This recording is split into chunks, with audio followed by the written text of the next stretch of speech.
imagine the intoxication of making your dreams come true, like so many people did when they overtook the state capitol. It made their dreams come true. Everything they've always wanted, they had the illusion that they were seizing political power, and they got to walk into the sacred chambers. They're apparently in Nancy Pelosi's office, and they got their dreams came true. And how do you think that's going to work out for them, right? So our dreams can come true, but may not necessarily work out for you very well. Sometimes getting what you want is really, really bad for you. And I think this Capitol Hill takeover is an example.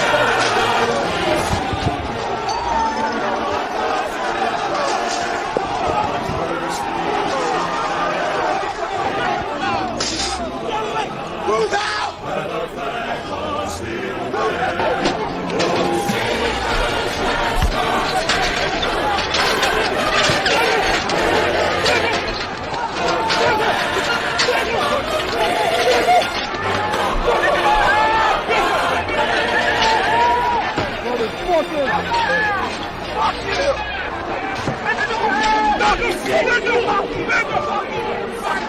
You're a fucking traitor! You're a fucking traitor to your country! Yeah. You're a fucking traitor! Fucking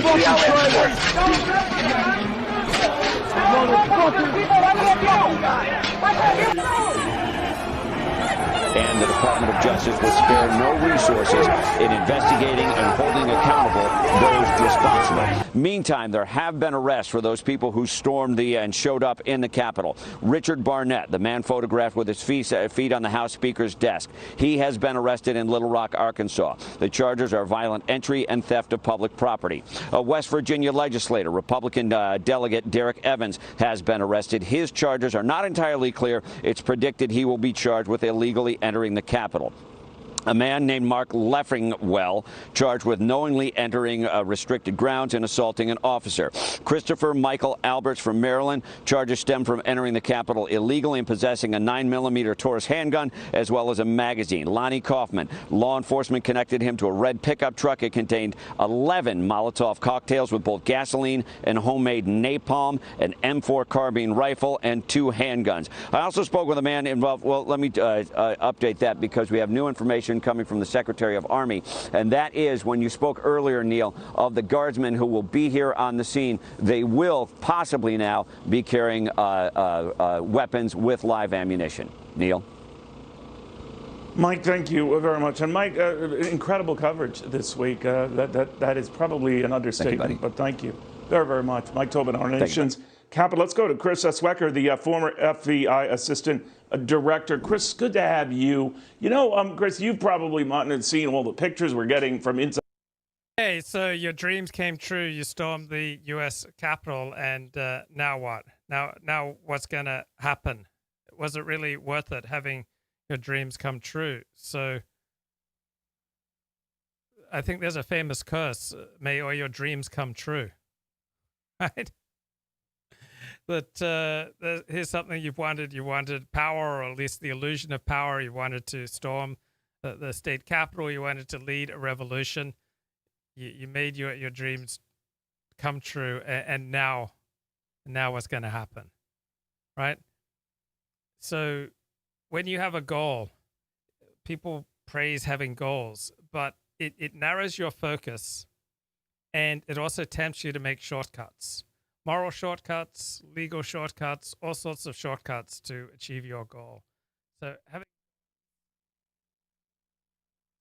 great thing for your life, because it can lead you just going off completely half-cocked, right? You get so focused, right? You just start to narrow down when you have a goal, and and then you achieve it, but it turns out to be a disaster. I'll tell you why. Move from my camera. No, Thank you. don't touch me. I'll tell you. Not in the camera. Yeah, but not in the camera. Hey, it's just physics. It's how things work. I occupy this space. Okay. What do you want? Yeah, I'll tell you what I want. I want to know why. גיא, אני מבקש שתחזרו אליכם, אני... אתה רוצה שנשאר? אני רוצה להבין את הרוח, אני חושב שאין יותר מהתורת הזה בשביל להבין את הרוח של הדבר. מה רוצה ממך, גיל? בוא תסביר לנו מה רוצה ממך. What is a goy? What is a goy? Yeah. Tell us what a goy is. What's a goy? I don't know. Yes, you do. You lie in Israeli. They play the pilpul game. You are all goy. Goy are cattle. You are cattle. אוקיי, תסביר לנו מה הוא רוצה ממך. את האיש המאוד נכון. הוא לא רוצה שישראל תקבל סיוע מארצות הברית, ואז יש לו כאן אמירות שגובלות בשנאת יהודים וכולי, שמדבר עלינו. Thank you, Mark. Thank you very much for being with us. ככה, טלוויזיה. Okay, that's awesome. And if people are interested, what is a goy? A goy is the Hebrew word for nation. And so the Jewish people in the Hebrew Bible, they're called a goy kadosh, which means a holy nation. But the way the word is usually used, it's used as a synonym for the nations, meaning non-Jews. So a goy simply means a non-Jew. Now, you can say anything, and depending on how you say it, the tone you say it in, the context you say it in, it can be positive or negative. So I can say, look at that dumb goy. Obviously, that's pejorative. Or I can say, that's a really goyish thing to do. And if I'm speaking with Jews, we would understand that as being negative. But there are other ways you can say that, like, wow, what a goy. And that's positive. So it's all in the tone. It's all in the context. It all depends on what's saying, who's saying what. Just like black people greet each other with the N-word all the time. Hey, you're my N-word. All right. In some contexts, that's a positive thing. In other contexts, it's fighting words. So words don't exist outside of context. All right. You need the context, and that determines the meaning of the word. That's pretty funny. Okay, goals. All right, you decide, I want to achieve this or that. I want to get a blowjob from a porn star. You're willing to do anything to reach your goals. And what it does is it just narrows your life when you put too much weight on having a goal. But what does not narrow your life? It's a vision to become a vessel for God, or if you don't believe in God, a vessel for the truth. Right? If you've gotten to the stage where shunning the truth is what you need to deal with your fear, to deal with your anger, to deal with your anxiety, you want to shun the truth and embrace those who will tell you sweet little lies, you should start to become uncomfortable, right? But when you become a vessel for God or a vessel for the truth, you're not nearly as worried about which politician's in power. You're not as worried about which party's in power. You don't need to say, if it comes from CNN, then it must automatically be a lie. You don't need to say, if it comes from Nick Fuentes, it must automatically be a lie.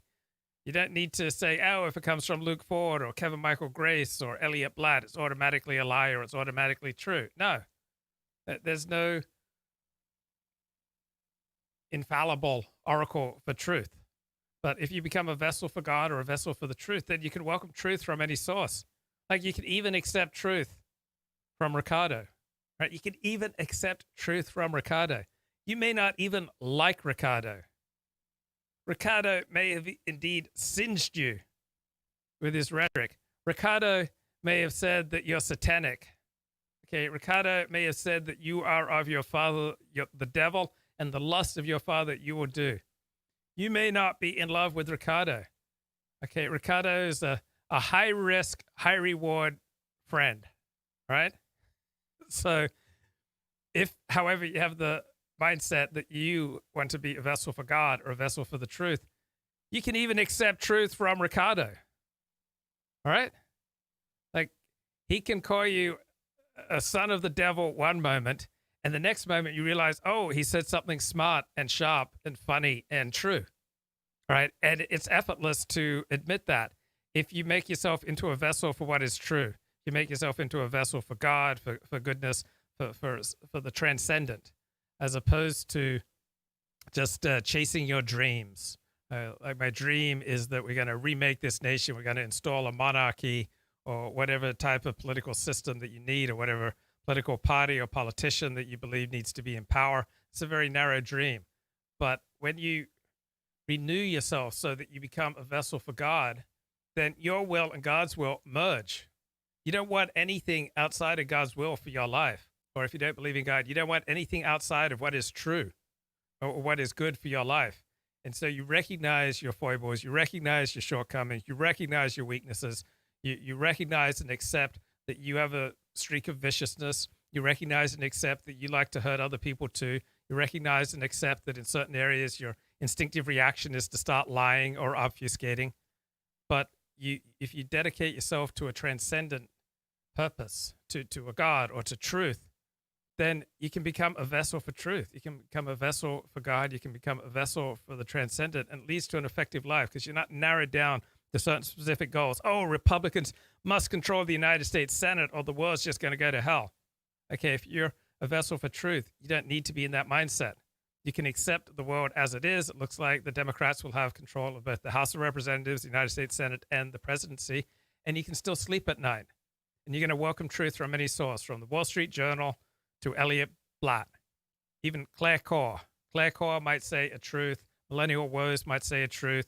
And you can just accept it. Whether or not you hate the person, like the person, love the person, admire the person, or indifferent to the person, you make yourself into a vessel for truth, then you can accept truth from any source. You don't get locked in to viewing, oh, if it's on CNN, it's automatically a lie. You don't get locked into, oh, if they're a lefty, that means they're satanic. You don't get locked into the New York Times, it's just duplicitous, man. You don't get locked into, Richard Spencer's a loser, everything he says is toxic. Right? You can just welcome truth from all these divergent sources. Right? And it's so much more effective way of living, accepting God's will or accepting truth. Just go through life with the perspective, I welcome truth, I accept truth, I love truth, I seek truth.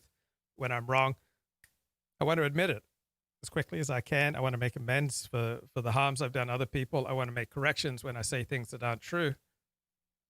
And if you turn yourself into a vessel for God or a vessel for the truth, do you think you'd end up storming Capitol Hill? Right? Think about the massive consequences that all these people will have to pay for their stupid decision to storm Capitol Hill. And also think about how morally blind, obtuse, and removed from reality you have to be to not see that that was a bad idea. I want to play some excerpts of Darren Beatty talking to Adam Townsend. And Darren Beatty says he can't condemn the storming of Capitol Hill. Like, how removed from reality do you have to be to not be able to see a problem with storming Capitol Hill? Baked Alaska is going to come out of a prison as a hero. See? If I venerate truth and love truth, I can recognize truth even from Ricardo Williams, right? Even if I'm like at odds with Ricardo or I'm getting on with Ricardo, I can accept when he's telling a truth. So in what possible universe could Baked Alaska come out of prison as a hero? Well, in a certain MAGA type of universe, for those people, for those low IQ people, Baked Alaska may indeed come out of prison as a hero. Successful revolutionaries have all done a stint as a political prisoner. So I don't think George Washington ever did a stint as a political prisoner. So I think some successful revolutionaries have done a stint as a political prisoner. But Baked Alaska, Nick Fuentes and company would not be political prisoners if they go to prison. They just flat out broke the law in a reckless, stupid, idiotic, self-destructive, socially toxic way.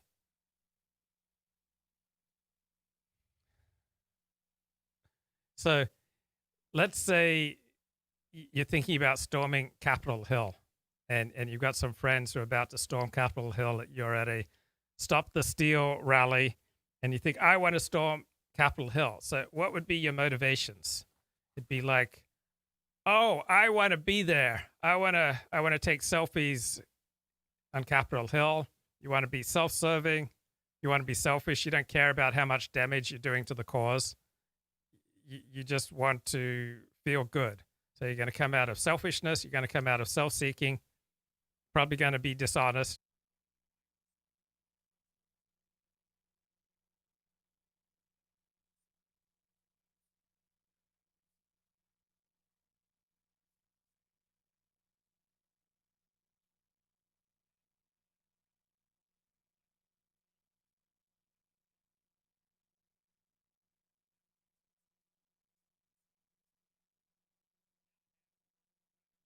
Life with the perspective, instead of being selfish, I want to be selfless. Instead of being self-seeking, I want to be God-seeking or truth-seeking if you don't believe in God. Instead of being dishonest, I want to be as honest as I can and welcome truth from any source, no matter how much I don't like the source, or I may have problems with the source, or I may have emotional issues with the source. Instead of being fearful, you can be faithful. Instead of being inconsiderate, you can be considerate. Right? You come at life, you come at choices about your actions or about your words from the perspective of selflessness rather than selfishness, from being God-seeking rather than self-seeking, from being considerate instead of being inconsiderate, wanting to be honest instead of dishonest, being full of faith instead of full of fear, you're going to get into a lot less trouble in life. So as long as you're going off on your own, half-cocked, just trying to fulfill your dreams, your life's going to narrow. You're going to make all sorts of moral shortcuts to achieve your dreams, and they will, in all likelihood, turn to sawdust in your life. On the other hand, you can turn yourself into a vessel for God, and then meld your will with God's will, meld your will with what is true and good, and then your life can expand. So Darren Beatty reminds me very much of Richard Spencer, so smart, fascinating guy, and so deeply, obviously wrong on many things. Let's play some excerpts of him speaking with Adam Townsend yesterday. Kind enough to spend a little time just introducing yourself. Would that be all right? Sure, yeah. Well, my name is Darren Beatty, and I've had a number of career trajectories throughout my life. Began, I suppose, as an academic. I gained notoriety as a professor at Duke University, where I was the only non-tenured full-time academic to incur the not insubstantial professional and social risks of endorsing then candidate Donald Trump. After that, I served in the Trump administration for a period about a year as the president's speechwriter and policy aide. And since I've been a political advisor, strategist, theorist, and I'm involved in a smashing new website called revolver.news, which has been endorsed by everyone from the President of the United States to Tucker Carlson to Steve Bannon to a wide and dynamic cast of characters on Twitter, and most recently to the great consternation of the ADL, the Anti-Defamation League. I was appointed by the President of the United States to serve on the Commission for the Preservation of American Heritage Abroad, and I'm very honored by that appointment and look forward to discharging my responsibilities with great care, attention, and success.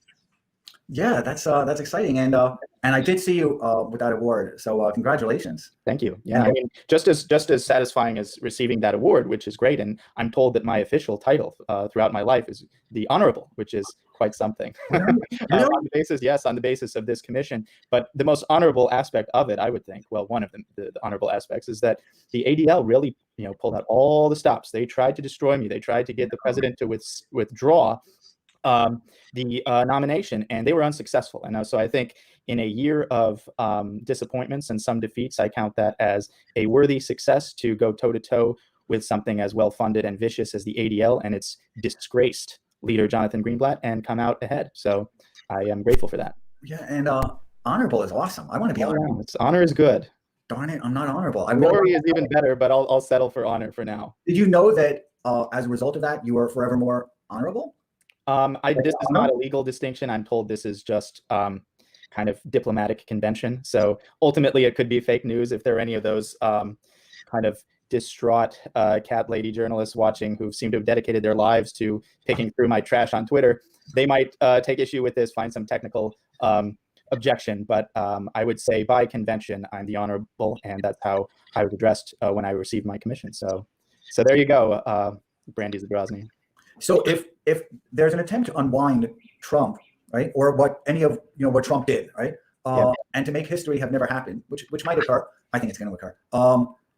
Is there any way that they can roll back? Because I think I read somewhere that once it's done, it's kind of cast in stone, but stone can be recast also. So what is kind of the process of unwinding such things? Okay, I'll play more from this interview a little later. I want to get to some comments on yesterday's show that I didn't address. So, do the elites hate us? And I said, no, the elites do not hate us. They only hate us to the extent we become a threat to them. So it's just like you and ants. Okay, you don't hate ants. You don't care about ants unless there are a whole bunch of them interfering with your life. If you got ants eating away the foundation of your home, then you hate ants. If you've got ants eating your food, then you hate ants. But 99.9% of the time as you go through life, you don't fear ants, you don't hate ants, you don't think about ants. And it's the same way as elites and regular Americans. Okay, the elites only hate us to the extent that a large enough of us become cohesive enough to develop plans and take political power so that it has a detrimental effect on their plans. So we are only a bother to elites when we mess up their plans. And then I had another thought on goals, dreams, and visions and missions. Okay, so my mission is to try to connect people to God, to what is true, to the transcendent. My dream is to be the most watched live streamer. My dream is every time I go live, there are 1 million people watching. Right? So my dream is completely detached from reality. Now, because I've got a mission, I've got things that I believe in, the importance of truth, the importance of having the transcendent in your life, welcoming truth from any source.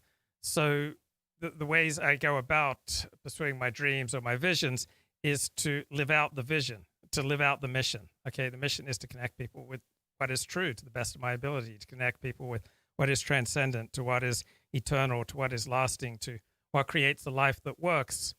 And so as long as that's my mission, then I'm not going to make shortcuts and cheat to, say, try to increase viewership by telling the audience what it wants to hear, or by creating shows that are tremendously fun to watch but end up being the oral equivalent of junk food. Fun to watch, but they have a toxic effect on your life. So I think it's really important to get in touch with your mission. Think about what is your mission in life. A comment in the chat from yesterday: the most dangerous people in U.S. politics are Democracy Now! And Vosh types who combine far left stuff with identity politics and centrist liberal militarism. The human being is dangerous, period. Human being is dangerous if they're a Trump supporter. Human being is dangerous if they're a Biden supporter. Human being is dangerous if they're apolitical. The human being is dangerous if they're apathetic or inspired, if they're angry or if they're joyful. The human being is dangerous. All political systems are dangerous. All political parties are dangerous. Anything that human beings do is dangerous. It's just varying degrees of danger, and the varying degrees of danger will change with the situation. So don't be deluded that there are only politicians or certain types of politics that are dangerous. All human beings are deeply, deeply dangerous. Ricardo said yesterday, if Trump claimed the 2020 election was stolen and it was not, then he should be prosecuted. Prosecuted for what? Under what kind of legal statute can you prosecute people for saying things that are not true? Unless he's committing slander or libel against a specific entity or person, I just don't see how you can prosecute the president or anyone else simply for saying things that are not true. And there was a comment yesterday in the chat: Luke has a stake in the system. If so, declare it. You are obviating many issues, Luke. Okay, obviating means to ignore. Yes, I have a stake in the system. Everybody has a stake in the system. If you don't think you have a stake in the system, you're an idiot. You're completely detached from reality. If you live in the United States of America, you have a stake in the American system. If you live in Australia, you have a stake in the Australian system. Right? See what happens when systems break down, when law and order breaks down. You don't want to live in that situation. So if you don't think that you have a stake in the system of the country that you live in, you are deluded, and you have no idea how bad things could get.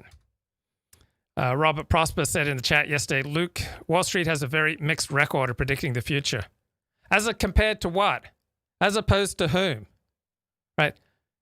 that Wall Street has a mixed record of predicting the future,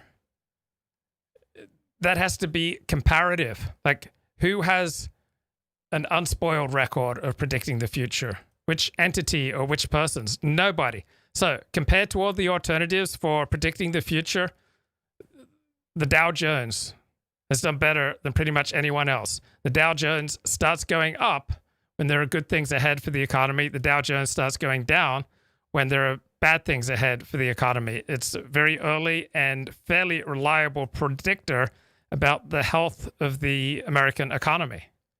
So if you think that Wall Street sucks and doesn't really add anything in predicting the future, then give me some alternatives. What has a better track record than Wall Street in predicting the future? So circa 1979, the Dow Jones was at something like 750 points, and then it started steadily climbing.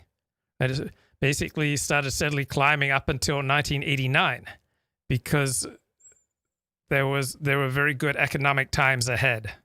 And then there was a crash in 89. Within a year, the Dow had regained. Then there was another crash in 92. Then the economy had a very tough 1992, 1993. And 94, 95 was fairly tame economy. Then the Dow Jones took off again, circa 1996, and kept climbing to 2000 during the Clinton economic boom. Then after 9/11, Dow Jones plunged. We had an economic downturn for about a year, and then the Dow Jones turned around, and a few months later, the economy started turning around. In 2007, the stock market began crashing, previewing the global financial crisis, which occurred a few months later. Then the Dow finally stabilized. When did it stabilize? Around 2011, 2012, and slowly started climbing. And we had all these years of solid economic growth. Then I saw that Ashli, that woman from San Diego, is an American hero and a patriot. Well, she's a hero for what? For storming Capitol Hill, for participating in illegal activity that has so far cost 5 lives. What did she do that was so heroic? Here's the Washington Post.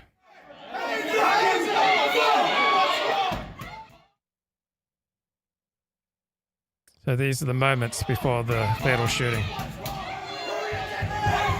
So she's screaming incoherently.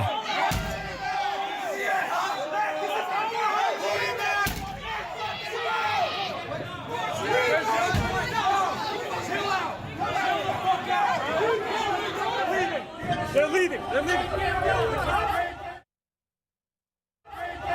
Speaker's lobby. We don't want to hurt them. We just want to go inside. We just want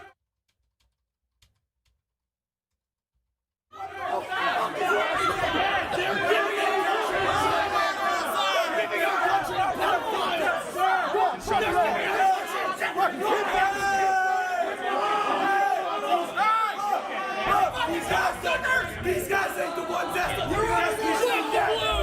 Fuck the blue. It's the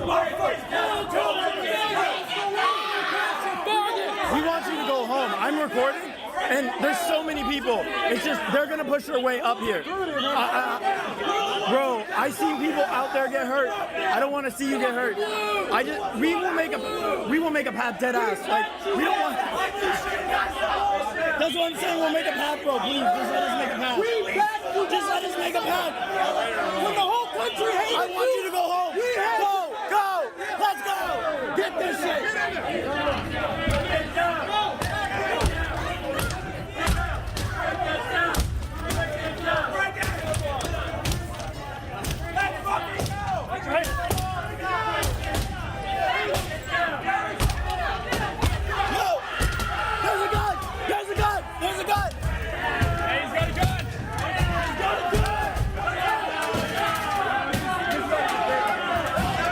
Okay, so they're very clearly yelling, he's got a gun. See this gun sticking out, right? He's got a gun right there. You're in a frenzied situation, okay, where people with guns are around you. You're going to feel under tremendous pressure. you're insane to be in this type of situation, right? And then to lead the charge into the speaker's lobby when there are drawn guns pointing at you.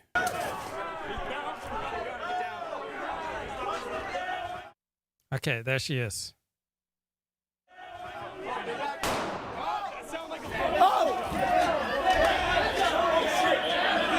Shots fired! Shots fired!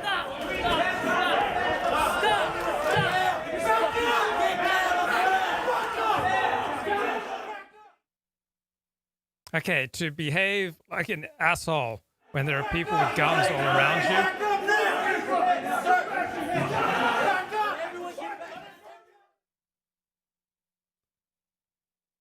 Okay, so to be in that situation is insane. And Rustin comments that she is a hero, she's a friend of my cause, and therefore a hero. Well, guess what? Friends of your cause can do your cause far more damage often than enemies. Okay, she was into QAnon. She was into all sorts of wild and wacky conspiracy theories. She was leading an illegal occupation on Capitol Hill that led to 5 deaths. Okay, no sane country or even a corporation or any group can just allow hostile strangers to overrun their chief operating center. Right? Nobody can allow that. Like if you got a stamp club, you would not allow hostile strangers to overrun your stamp club and rampage through your stamp club. If you own a polo field, you'd never want to allow hostile strangers to rampage through your polo field. If you owned a synagogue, you would not want hostile strangers rampaging through your synagogue. And if you're a citizen of the United States of America or care about the well-being of the United States of America, you don't want these low IQ idiots rampaging through Capitol Hill. It's insane to think that this is okay or that this is heroic. All right, the backlash to this is going to be enormous. And anyone who would participate in this is just behaving so idiotically. Right? In what world do you think it's okay to just allow hostile people, mobs, to just pour through Capitol Hill and rampage and defecate and break things? Right? What kind of government, what kind of operation do you think you can have? If you were running a business, would you be okay with hostile strangers rampaging through your business and smashing stuff? In no world is this okay. So what do these Washington Post clips show? So Air Force veteran Ashli Babbitt and other rioters were storming the U.S. Capitol. She was attempting to breach a barricaded door inside the Capitol building on Wednesday afternoon and angrily demanding that 3 U.S. Capitol police officers who are guarding the door step aside. Okay, you got 3 U.S. Capitol police officers with guns guarding the door, and you're getting angry at them and telling them to step aside? The officers moved away as colleagues in tactical gear arrived behind the rioters. So you got 3 armed cops in front of you. You've got more law enforcement officers behind you. 35 seconds after the officers moved away, as she climbed up toward a broken section of the unguarded door, Babbitt was shot by an officer on the other side. So she was trying to get into the speaker's lobby, a hallway that would have given them access to the House of Representatives chamber. So in that melee, you had Representative James McGovern, a Democrat from Massachusetts, the chair of the House Rules Committee. So there he is. He's there in the middle of these, insane, crazed rioters. Like, in what world do you think it's okay to have hostile, crazed, insane rioters threatening to rampage through your governing officers? So as the lawmakers and officials were being evacuated, one rioter wearing a fur-lined hat repeatedly punched the doorway's glass panels immediately behind the officers. Really, you think that's great to just have these people breaking glass panels, breaking down doors? The rioter took on one officer. Several rioters yelled at the police to let them through. Yeah, what? So the crowd, and one of the people in your crowd is yelling "F the blue." Really? You want to be around a crowd where you have people yelling "F the blue"? So Babbitt was wearing a Trump flag as a cape. She can be seen in the video footage acting in an agitated manner and remonstrating with officers. There's John Sullivan, a liberal activist who shoots video at protests, heard warning an officer that additional rioters may be on their way.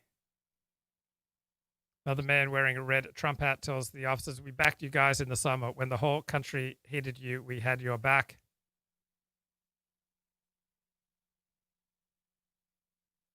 About 20 seconds after the officers stepped aside, a loud scream is heard on the footage. One man shouted 3 times that an officer on the other side of the door had a gun. So this is before she climbs through the window, right? So it's very clear that an officer with a gun can be seen and the rioters are aware of this. The warning's repeated by another man, but even though you've got an officer with a gun pointing at you, rioters are trying to smash their way through the doorway. You don't want to be around a crowd like this. You don't want to support a crowd like this. You don't want to say a crowd like this is heroic. So you have coming up on the stairwell all sorts of law enforcement officers wearing helmets and armed with rifles.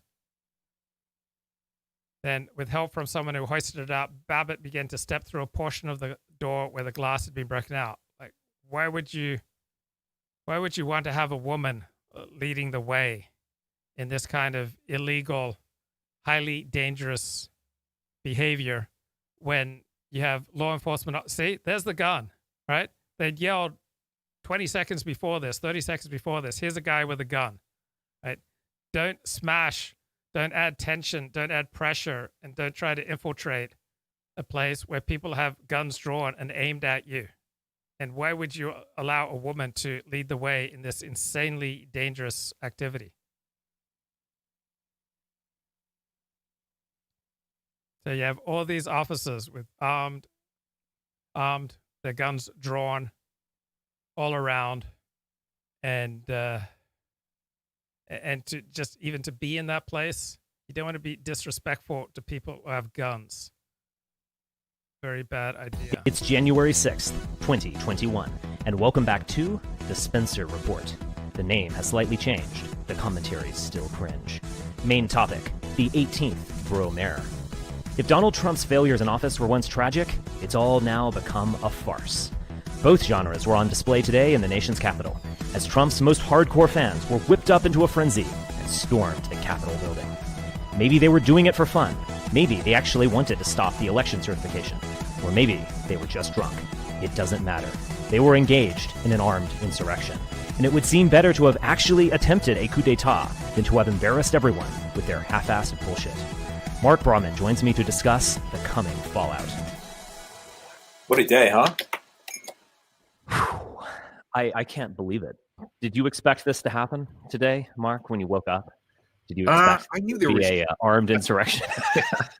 I knew there would be a protest, of course. Yeah, and that it would get relatively wild, and it would probably produce some good clips. I didn't think that there would necessarily be violence, though. Certainly, and I thought that but I thought there would be good clips of like Fuentes and chanting "Christ is King" and that sort of thing. Right?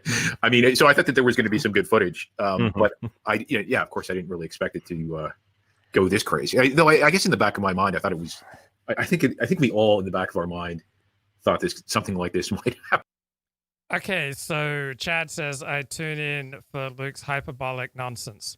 So if my commentary is hyperbolic nonsense, so you believe that this criminal invasion of Capitol Hill, that is sanity and sense, that's just perfectly rational to invade Capitol Hill like that.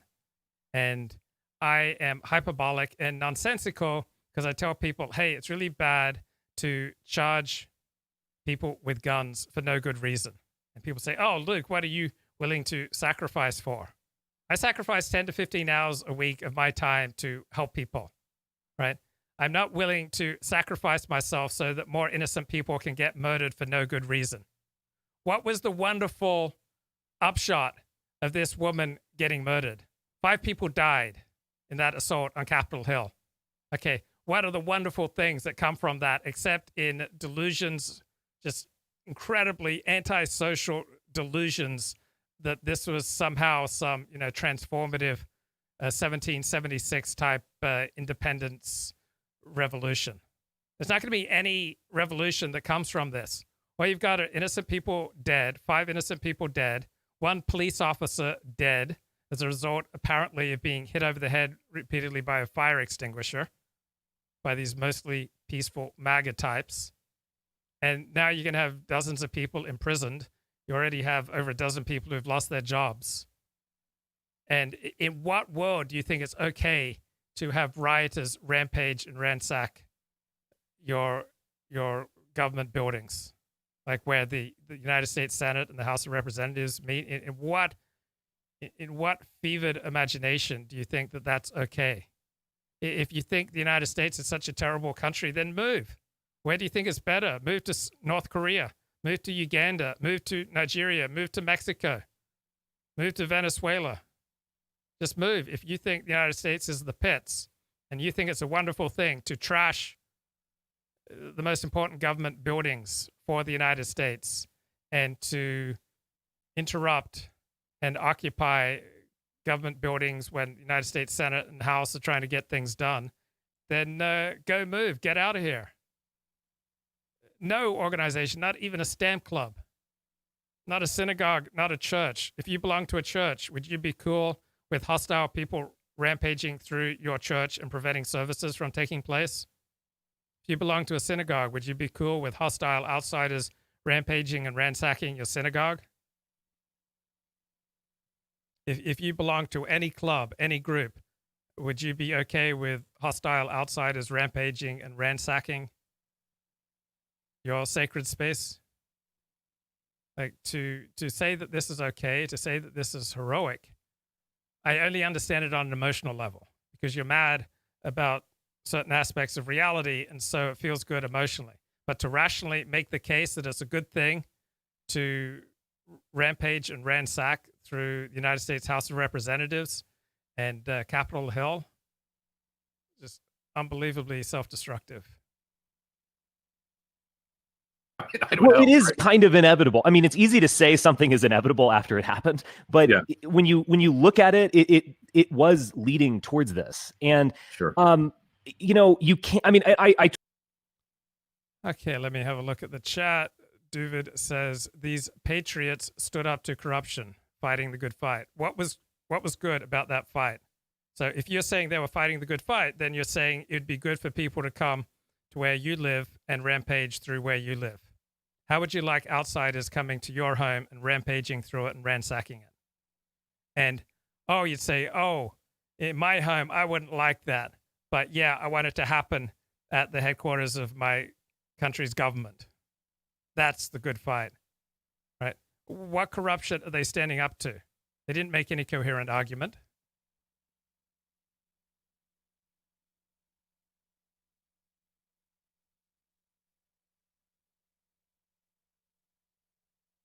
Yellow vests weren't low IQ. They had legitimate grievances. Okay, I'm not well informed on the yellow vests, but I hope that they weren't behaving like this in front of people with armed guards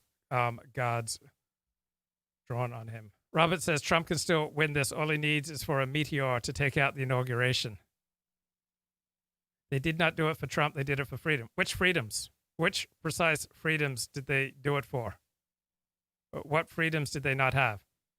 What, if anything, you willing to sacrifice for? So I sacrifice my time. Okay, I don't look to martyr myself for bad reasons and encourage other people to destroy their lives for bad reasons. So most people on the distant right who broadcast and have podcasts, they essentially are glorifying, magnifying, and extolling the virtues of martyrdom, because these are antisocial people failing at life who want to be relieved of the responsibilities of life. Like, Frank, you may very well love death, because that's kind of the upshot of what you're saying. You're saying, Frank's saying, I love death. You, Luke, you love life. And that's the difference between us. I love life, Those of you who think that this rampage is a good thing, you love death. You want to die. You want people like you to die. You want some huge burning spectacle because inside, your insides are like a big burning fire. So you love death. I love life. That's the difference between us. You want to destroy. You want to tear down. You want to shit all over places that you disagree with. You want to defecate. You want to vomit. You want to go out in blazing glory. You want to break the law. You want people to ruin their lives. Because at core, you love death. I love life. I love the rule of law. You want to destroy the law. You want to shit all over this country. I want to protect and clean up this country. That's the difference between us. You want to take a shit on the United States of America. At your core, that's who you are. That's what you want to do. You are full of shit. You want to take a shit on this country. You love death. You glorify death. 5 people died. 5 innocent people died from this rampage, and you think it's great? What kind of person thinks the death of 5 innocent people is a good thing? A person who is insanely in love with death. At your core, you're someone who wants to shit on this country. If you think this is good, that's who you are. You're a shitter and a killer, and you want to venerate needless death. You want to glorify and extol and magnify 5 needless deaths, because that's who you are. You're someone who loves death, venerates death, because inside you're already dead, and you think that everybody else should be dead just like you. I don't want to die. I don't venerate needless death. I love life. I love cleaning things up. At your core, you love to destroy. You love to burn down. You love to break the law. You love to venerate those who break the law. You love to venerate martyrs. You love to venerate people who sacrifice themselves for no good reason. You worship delusion. You worship lies. You worship shit. You worship needless death. I worship cleaning up. I worship life. I worship truth. I worship the rule of law. I worship legality. That's the difference between us. You love death. I love life. You love to shit. I love to clean up. Yeah, at a certain point, cops have got to fight back. Right? You back people with guns into a corner, and what do you think they're going to do?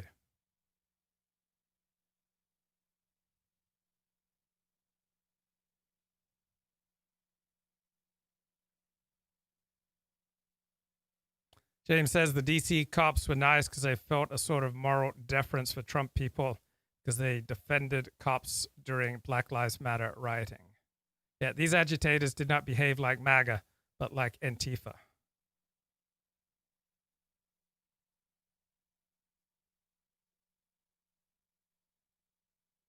Luke does not seem to appreciate the courage to charge the gun and to be a martyr. Yeah, if you're charging the gun and being a martyr for a stupid, idiotic, shitty reason, no, I don't appreciate that. I think it's stupid. I don't worship death. I worship life. There are times when it's appropriate to martyr yourself. This was not one of them. They maybe should have done a warning shot when you've got a crowd of vitriolic people trying to overrun you. Yeah, don't bank on warning shots. Yeah, maybe these protesters thought they were in Portland. Maybe they thought that Portland rules applied. Immediate death penalty for window breakers. Well, guess what? In some circumstances, there should be a death penalty for window breakers if what the windows are protecting are that important and you've got a situation that is deadly. Yeah, sometimes breaking windows is a really bad idea.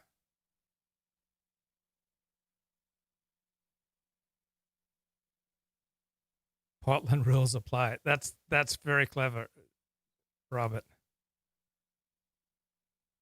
What I learned from my time in libertarianism, the sideline is not the moral high ground. Defend your side like the left does.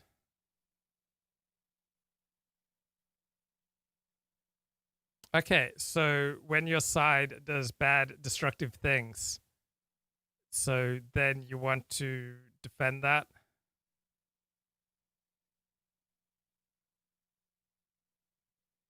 Luke would stand with, but well behind that rally. Where is Spencer streaming from these days? I see him streaming on Periscope, Twitter, and then uploading to BitChute. Good news is that Americans have a short attention span. Iranian attacks, North Korean nukes will make many pine for Trump. Luke is hyperbolic in his rants against Trump supporters. Oh, so according to Ricardo, these people who rampaged and ransacked Capitol Hill, these are the quintessential Trump supporters, as opposed to people who are the very opposite of your normal Trump supporter. To me, this death-loving, ransacking criminal mob is the very opposite of the typical person who supports Donald Trump.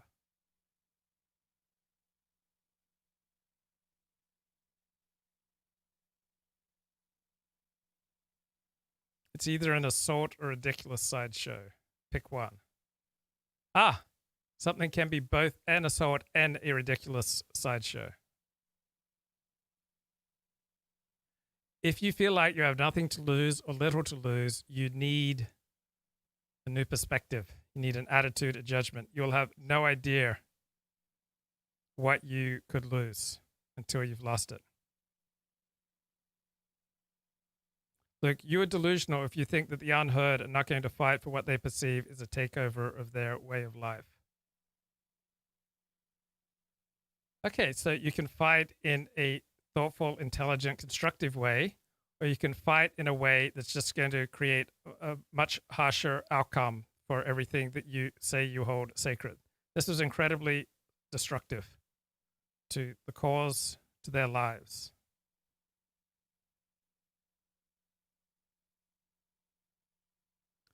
Robert says, let us suppose Black Americans had consistently been law-abiding in their protests against white hegemony. How far would the civil rights movement have progressed? Yes, so absolutely. Sometimes violence helps a movement, and sometimes violence hurts a movement. My perspective is that the fairly minimal amount of violence in this MAGA occupation of Capitol Hill is going to hurt the movement. But I might be wrong. It may well help the movement. So black violence has helped the civil rights movement. The civil rights movement unleashed massive increase in black criminal violence. And the threat of more black criminal violence essentially helped to get the Democrats elected in 2020. So sometimes violence helps a movement, sometimes it hurts, and it's not always clear.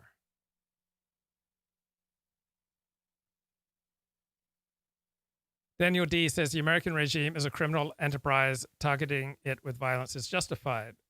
Okay, how is it a criminal enterprise? As opposed to what? Like, what would you say is a superior government? Russia, Venezuela, North Korea? Only high IQ people should try to affect change. Yeah. Stupid people should stay out of the way. Drastic situations, God forbid, call for drastic measures. Yes, but we're not in a drastic situation.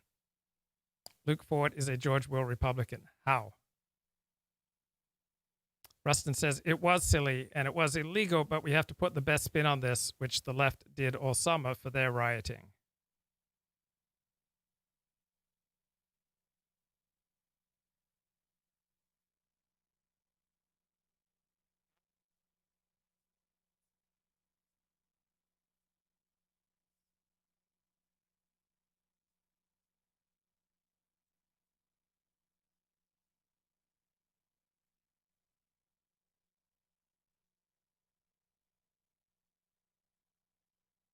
Yeah, how about the business owner's sacred space that got burned down by Democrats? Yes, I'm opposed to that. I'm opposed to criminal, illegal rampaging and ransacking. Laponia says, I love real ice cream. You, Luke, you love Halo Top and other soy products. David notes, used to be most protesters in Congress were released without charge. Then they took away discretionary power of the Congress to not press charges, so protesters have to go to court.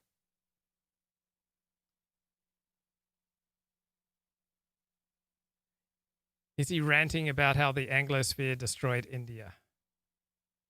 No, the Anglosphere did not destroy India.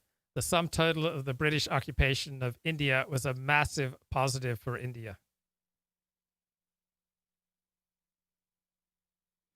Chad notes, the capital was stormed with old people and zero weapons. One guy even had horns. Not bored says, going out in a blaze of glory has its charms. Yeah, if you got a really tenuous hold on life. Team Blair, I want to die in battle at the Capitol because I saw a photo of shredded paper. I've never seen Luke this angry. Yeah, I'm not a big fan of gratuitous murder, gratuitous killing, and stupid, destructive behavior that hurts people on my side. They were doing important things. I don't think it was important. Like defecating on the carpet on Capitol Hill, is that important? How many people does the US government kill? Quite a few. Where is my Anglo spirit? Anglo spirit respects the rule of law. Wow, this show is getting interesting. Bro, this is an Oscar-worthy performance, and you thought you weren't a good actor. Yeah, my problem was every role I played it like a serial killer. But now I found nuance. Now I found depth. Now I found sophistication, many layers to my performance. I'm so much better than when I was taking acting classes back in 1994 and 95. If only they could see me now. Look, it's just TV. These things don't happen in real life. Valhalla awaits all who die in glorious battle. Yes, gentlemen, preparing to storm the Capitol Hill. The things we do today will echo in history. This is what Tikkun Olam is all about. Press 1 for God forbid. Someone clip this meltdown. He's stuck on a loop. Cleaning up light and life. That's what I'm all about. After Luke cleaned his room, it all went downhill after that. Seriously, Luke should have the lead in Gladiator after this performance. Luke, kudos to you if you're making an audition tape for some paying gig. I like it. This rant is even better in 2x. Clean up on aisle 4. You're not seeing this properly, Luke. Life is something to protect, and those that wish to take our life must also love death.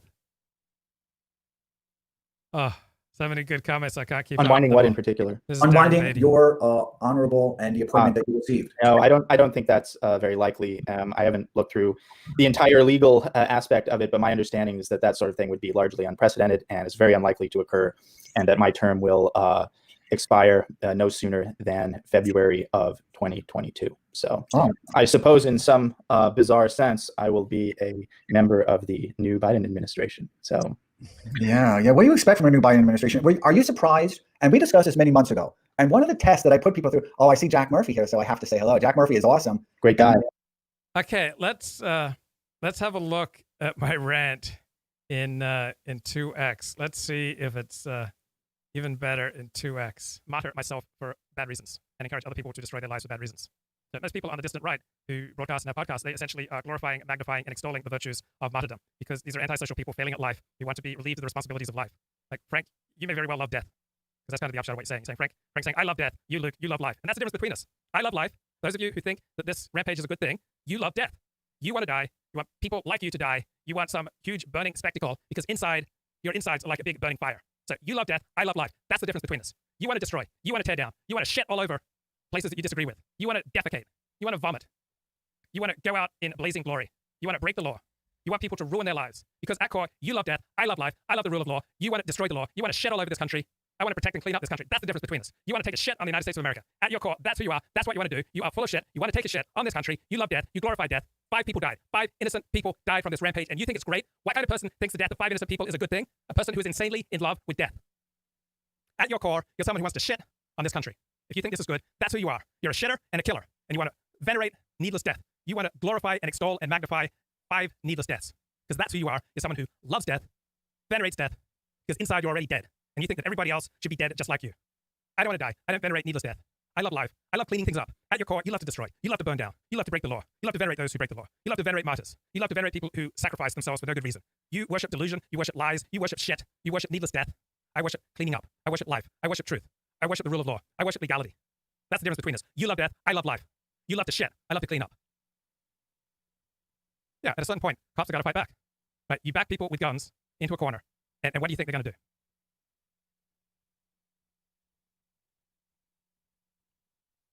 James says the DC cops were nice because they felt a sort of moral deference with Trump people because they defended cops during Black. Okay, that was that even better in 2X? I don't know. I think it was better in 1X. That's just my humble opinion. Walter says this type of attitude you have is the reason the West is falling. Too many white men are cowards like you. Oh, so I'm the coward. I'm the guy live streaming under my real name. Is Walter Frank Modell your real name?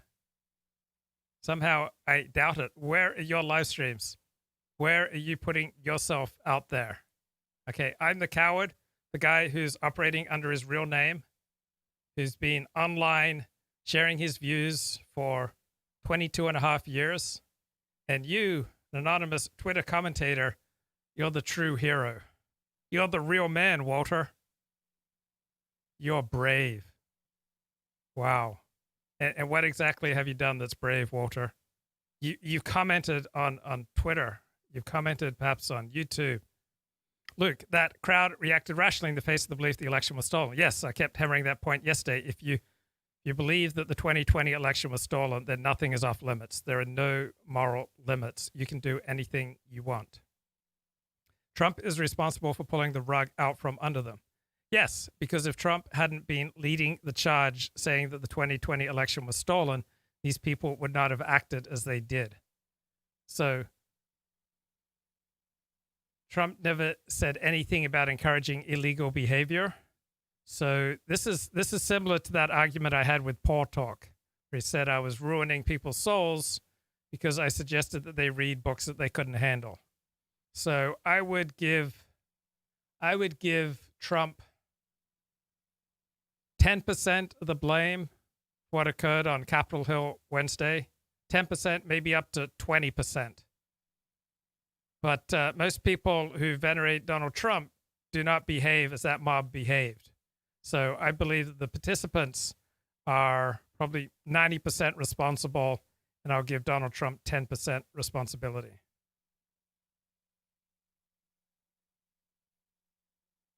Rabbi Luke in training. Almost there, bro. Laponius, today I saw a slave become more powerful than the emperor of Rome. Felt like Luke was talking to me. How do you feel, Luke, after that outburst? I feel great. Now, I would not have felt good if I'd said things that I regretted. Like if I had gone over the top and said things that I regretted, I would not feel good. But I didn't say anything I regret. So I want Luke to comment on Luke's commenting. I thought it was fine. It was an emotional outburst. It was over the top. It was hyperbolic, but I didn't. I'm not aware of saying anything that I regret. What was missing was a baby carriage rolling backwards down the steps of the U.S. Capitol. At my signal, unleash hell. Luke, stop this Irish guy and learn Torah. Should have said echo in eternity. Can you fake an orgasm for us, Luke? Luke, you do have that Ted Bundy charm in your 90s video.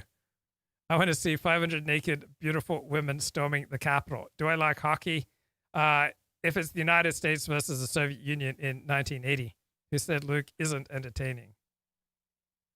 The Anglosphere did destroy India. How did it destroy India? It's overwhelmingly a better place. It has a democracy. It has a language. It has a rule of law that it got from the Anglosphere. So I don't see any way that India is worse off from having British occupation. Jen says Anglosphere did destroy India. How? Like India was this like shining light on a hill.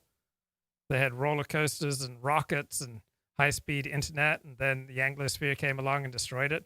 Now your karma is shit, and your countries will all be destroyed. Well, I know one country that will never, ever rule the world. That's India. It's too low IQ.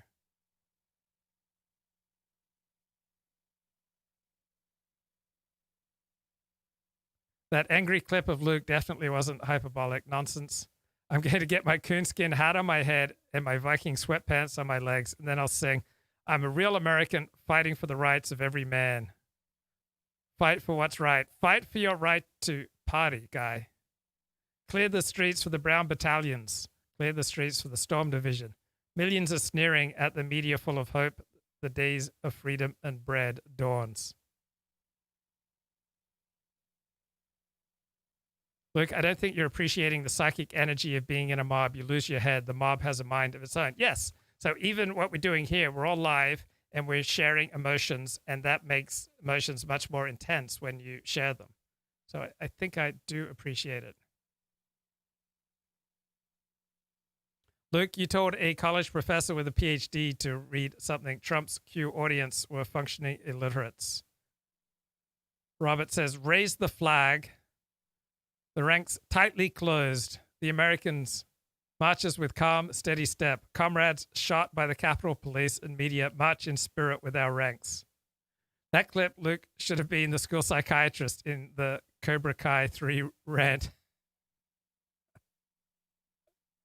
Fight for our right to demand Luke Ford gets a cameo on Cobra Kai for season 4. India has tons of super brilliant men and women, yeah, and also a disproportionate number of unintelligent men and women. Okay. I tweeted this at Don Jr. this afternoon. It's like you can't use this type of rhetoric of these are communist. We won by a landslide. It wasn't even close, like 2016. We won by millions of votes. We won California, in fact, and they just took it from us. You cannot say that and not expect that your followers are going to take your word seriously and act on it. I mean, if I don't know what to say, like at the end of the day, this is just a logical culmination of this massive grift that's been going on that kind of got real. And it spilled over from the internet into real life, like we've seen a few times. I mean, we saw back in 2016, I mean, this is something that's largely forgotten. We saw a guy who was into Pizzagate, which is a kind of proto-QAnon type conspiracy that I remember well from those, crazy days of 2016, when we were kind of overlooking a lot of this lunacy because we felt like we were winning. But who took a rifle into Comet Pizza and demanded to investigate the basement of the restaurant. I mean, there is no basement, but demanded to investigate the basement of the restaurant to uncover child sex trafficking, rings. And if you use this type of rhetoric, like there are going to be some consequences. And so, yeah, it does seem kind of inevitable. And, these people who were doing this, I mean, the meme that I've seen from a lot of conservatives is that, Antifa infiltrated the peaceful protest or whatever. And I'm highly skeptical of that and Antifa was responsible. So let's see a rant here by Ashli Babbitt. I'm driving right now, January but I'm like really heated all of a sudden. I'm like sitting here thinking, I'm like going to the office. Okay, Maxine Waters talking about, I am so sick of these politicians in this goddamn state. I can't take it anymore. They're all worried about what Trump is doing. How about we worry about what the hell you're doing? What have you done? Maxine Waters, what have you done? And you're talking about, this thing on the border is a political ploy that Trump's done. Where are you? You're not even here. You're talking all this crap up north in your district. Why don't you worry about your own goddamn district and the shit that's going on there? You are a complete... I'm telling you right now, I'm putting all you on notice. Every single one of you politicians in California, Gavin Newsom, Jerry Brown, Maxine Waters, Duncan Hunter, what the hell are you doing? Duncan Hunter, where are you? I'm not in your district anymore, but I grew up in Lakeside, man. You're letting all that El Monte stuff happen, all this stuff at the border. Where is everybody? Huh? You got... Okay. Yeah. Sometimes it's not a good idea for certain people to take politics very seriously. I mean, maybe there are a few examples of that, but I just don't buy that at all. I mean, you see this type of person who engages in this kind of stuff, and they are, like deluded fuckwits. I mean, let's be honest. Let's be brutally honest here. But they are the type of person that has been cultivated by the Trump movement and that is actually listening to them and acting on their words in a fashion that can be expected and that now seems inevitable. Okay, I wonder what Tucker Carlson Okay, Twitter has banned the accounts of retired Lieutenant General Michael Flynn and the account of attorney Sidney Powell. All right, Tucker Carlson, who will stand up for everyday Trump voters? Tucker Carlson tonight. So much going on, but first a skeletal outline of the news. So yesterday, President Trump told a group of his supporters to head to the U.S. Capitol building. Many of them did. While they were there, some of Trump's supporters pushed over police barricades, crawled through broken windows, and made a mess inside. One of the protesters, a woman from San Diego who was wearing a Donald Trump flag as a cape, was shot dead by police. Within minutes of all of this, virtually every powerful person in the country erupted in rage at Donald Trump. Business leaders demanded that Trump be removed from office immediately under the 25th Amendment. Members of Congress clamored to impeach Donald Trump. At least one Democrat suggested that anyone in Congress who supported Donald Trump's claims of election fraud must be expelled. Meanwhile, the media said about denouncing Donald Trump as a terrorist and a murderer, etc. We could go on, but that's a rough recap of the last 24 hours. What do you notice about every news story on that list? They're all about Donald Trump, every one of them. The people in charge of every institution in American life now spend all day talking about Donald Trump. You may not have noticed because that's not very different from any other day over the past 5 years. Since the moment he announced for office, it has been all about Donald Trump all of the time. And the effect on us has been noticeable. We've gone from being this big, sprawling continental country with an enormous span of concerns and interests to a kind of sweaty, airless chat room of 330 million people, all of whom are simultaneously focused with monomaniacal intensity on a single man, Donald Trump. That is not healthy, no matter how you feel about Trump. And by the way, we're not attacking him. Very few media outlets have been more supportive of Donald Trump's 2016 agenda than this show has been. We agree with his ideas then, we agree with them now. But at some point, you've got to wonder about where our country is putting all of its energy. Is any single president, anyone, worth all of this time and attention?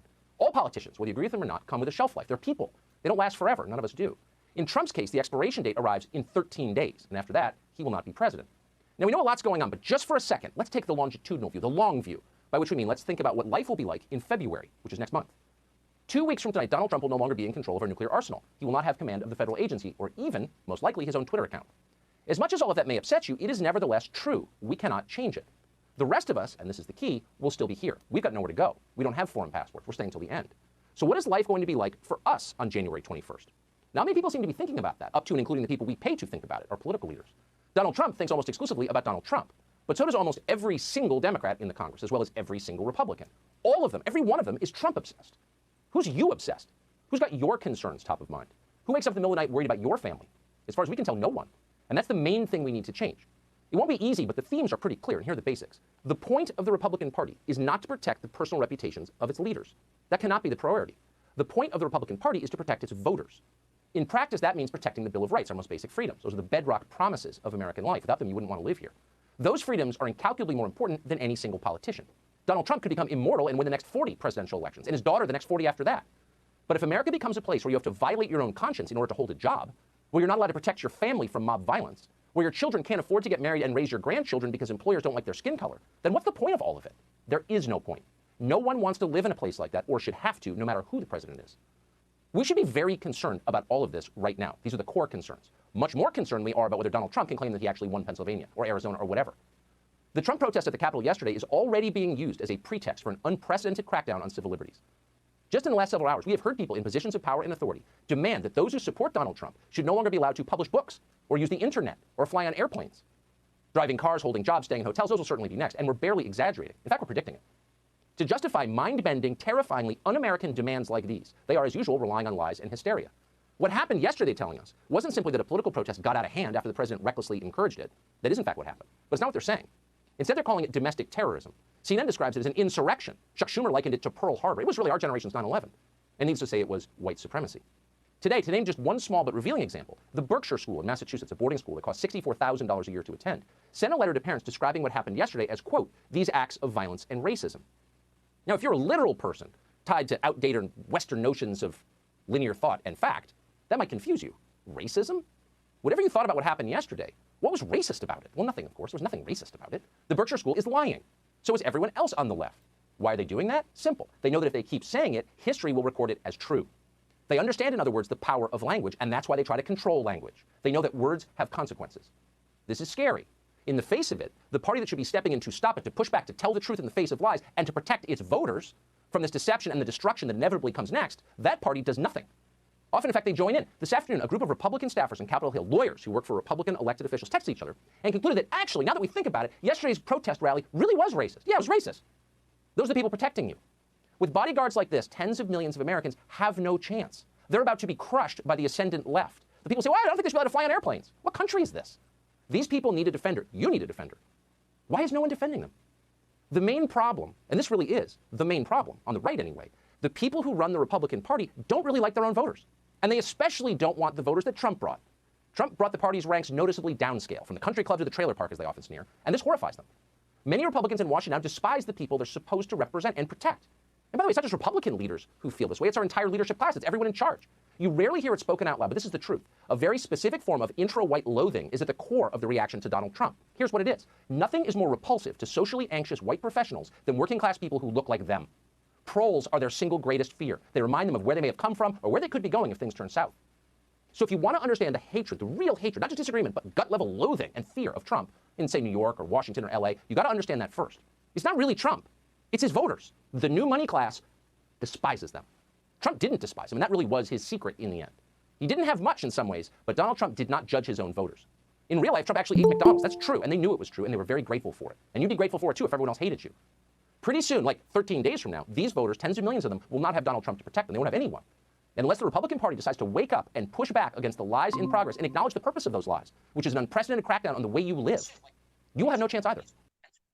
Okay, we've got alt-right talk here. What's going on, man? What's up, man? That rant was awesome. Thanks, what Brad. set that off? It didn't seem like the craziest comment ever. I don't know. It just started building. You just did that energy. Yeah. The show's been, I haven't watched that much. I watched a couple recent clips, like that conversation with those extremists you had on 2 days ago, you know, like Rodney and all of them trying to justify that jumping the wall at the Capitol. But it's been good. I think you're good for your viewers, you know, and I wouldn't be afraid to disagree if I did, but it looks like some pretty good stuff going on. Yeah, it's, you know, sometimes you get fired up and like, it's like if you're a hitter and there's a baseball and you go through slumps where you just can't hit the damn ball and you can't hit the curve or you can't hit a fastball. And then suddenly, just maybe temporarily, maybe just a few days, but that ball looks like a big basketball coming towards you and you just hit the hell out of it. Well, my favorite insult was, you're a shitter. I'm a what, builder? Yeah, I don't hear shitter much, but I might try to work that in. You know, people overuse the F word, so you got to work in like a shitter. Yeah, I think that's good. But I don't know. We're going into new scary times, so I just got to disavow all this extremism and like justifying of raiding the Capitol. Well, this is going to be really hard to follow, but bear with me. I think it's wrong when people raid and burn down a police station. Well, they didn't literally burn it down, but you know what I mean? Yeah. But I think it's also wrong when you raid the Capitol. But with all this whataboutism, people are trying to justify one and not the other. You know what I mean? Yeah. Crazy. Yeah. And I mean, can you understand or have any empathy for the people who emotionally, you know, feel something positive with regard to what happened at the Capitol? Like, even if they rationally understand that this is illegal and these people must be prosecuted, there must be, like, I could certainly feel empathy and I could share the emotion that when our politicians were unwilling to stand up and defend ordinary Americans from Black Lives Matter and Antifa, emotionally it felt good that they got a little taste of their own medicine. I'll admit that without supporting what was done. Well, the people that justify this, they justify it by being frustrated or, you know, there's a lot of pain going on in the country right now of various forms, different people, like of MAGA people and of whatever, leftist, Black Lives Matter type people. And so when they do, they justify it by their own pain or other means. You know, why do you burn down a police station? Well, they're killing us. They're harassing us. And something similar with this. But I mean, we have to agree to certain objective rules. Otherwise, we don't really have a society. You know, I guess you can try to overthrow the government, but if it doesn't work out, you're going to get the crackdown. That's just kind of the way it works. And do you think the 2020 election was stolen by massive voter fraud? I don't. So I think it's, there's a lot of people upset that they think it really was stolen. No, I definitely don't think it was, which, judging from your show, I believe is your conclusion. Well, as of right now, I just haven't seen the evidence for it. Like, if that Yeah, and evidence like, comes up, then I'll change my mind. are you ever gonna see the evidence? Or like, are you gonna waste more time seeing whatever comes out? I mean, yeah. So I doubt that's gonna happen. But yeah, people just repeat stuff all the time, and they believe it because they want to believe it. You know, like Trayvon did nothing wrong, or Mike Brown had his hands up. People say it enough and they believe it, you know? So I don't know. It's crazy. My mom said something funny on a call. God, I love my mom. She said, you know, Michael, you got to be careful. There's all this craziness, you know, you got to watch out for the Proud Boys. And I was like, Mom, what are the Proud Boys? Like, do you even know who they are? I don't know what news you're watching, but what are they going to do? Be like, look, it's a white boy. Let's get him. Like, there's a, you know, maybe if I go up to a Proud Boy and call him gay or something, I might have a problem. Or, but yeah, love you, Mom. Thanks for the advice. But yeah, I'll be okay. And how do you feel about Donald Trump? I disavow him at this point. I mean, I guess that makes me like a fickle, cucky type of conservative, but yeah, I totally disavow the man at this point. He's like a George Bush 2008 or Nixon at the end of his term, you know? Like I've said on this show, I mean, I think he's done some good things, but I don't fully understand the man, but I feel like, well, he trolled all of us. He trolled basically everybody. And he duped, about half of us, right? Including me. So I think it's a learning experience. I mean, I don't know what the man truly believes in his heart, but I definitely think in part he told people what they wanted to hear. You know what I mean? Mm-hmm. Like everything he did for Israel, does he really believe in that? Or did he do that because he thought being a champion for Israel was good politics or would win his base, you know? But I don't think anyone really surely knows the answer to that. Yeah, I don't think he has any particular feeling or emotion or ideological commitment to Israel. I just think he realizes he needs some Jewish support, such as Sheldon Adelson's millions. He's dedicated to winning, and he wants to win on Israel, and he wants to win the election. You know, I think that might be it. But yeah, since some of these people like Ted Cruz and Howley might be sort of blacklisted now, Ron DeSantis is looking pretty good.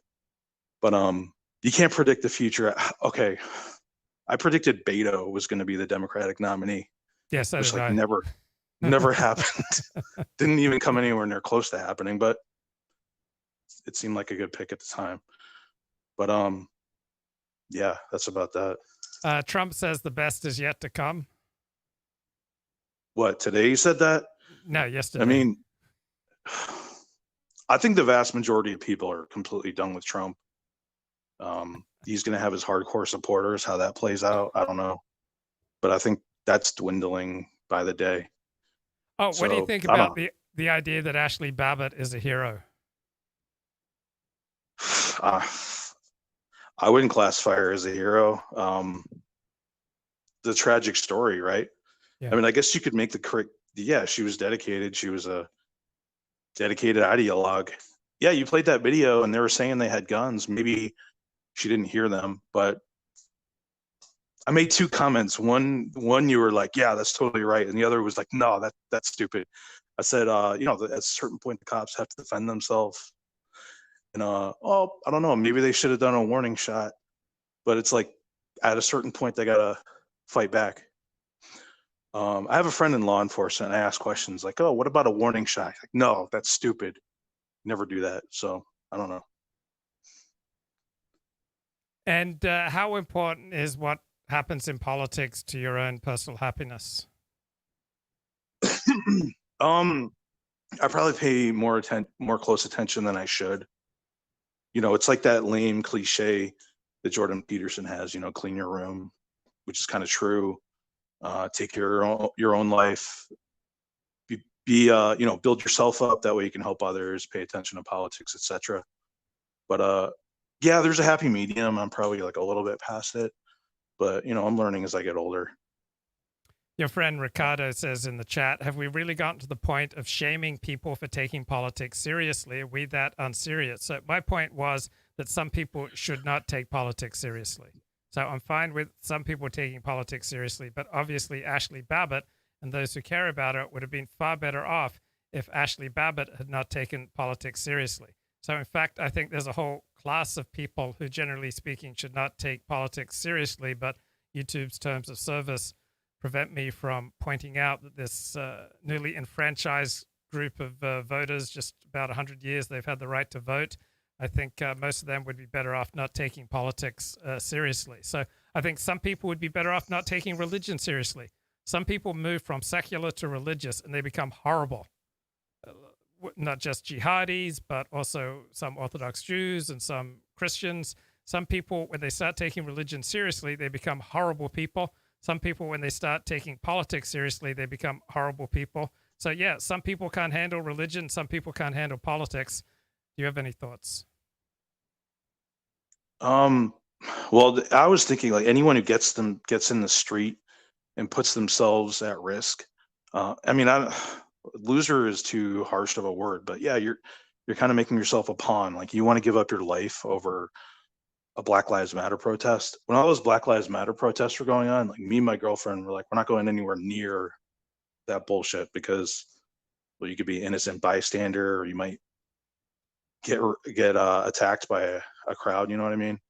And then what was the rest of your question basically? Like, I'm saying that not everyone should take politics seriously.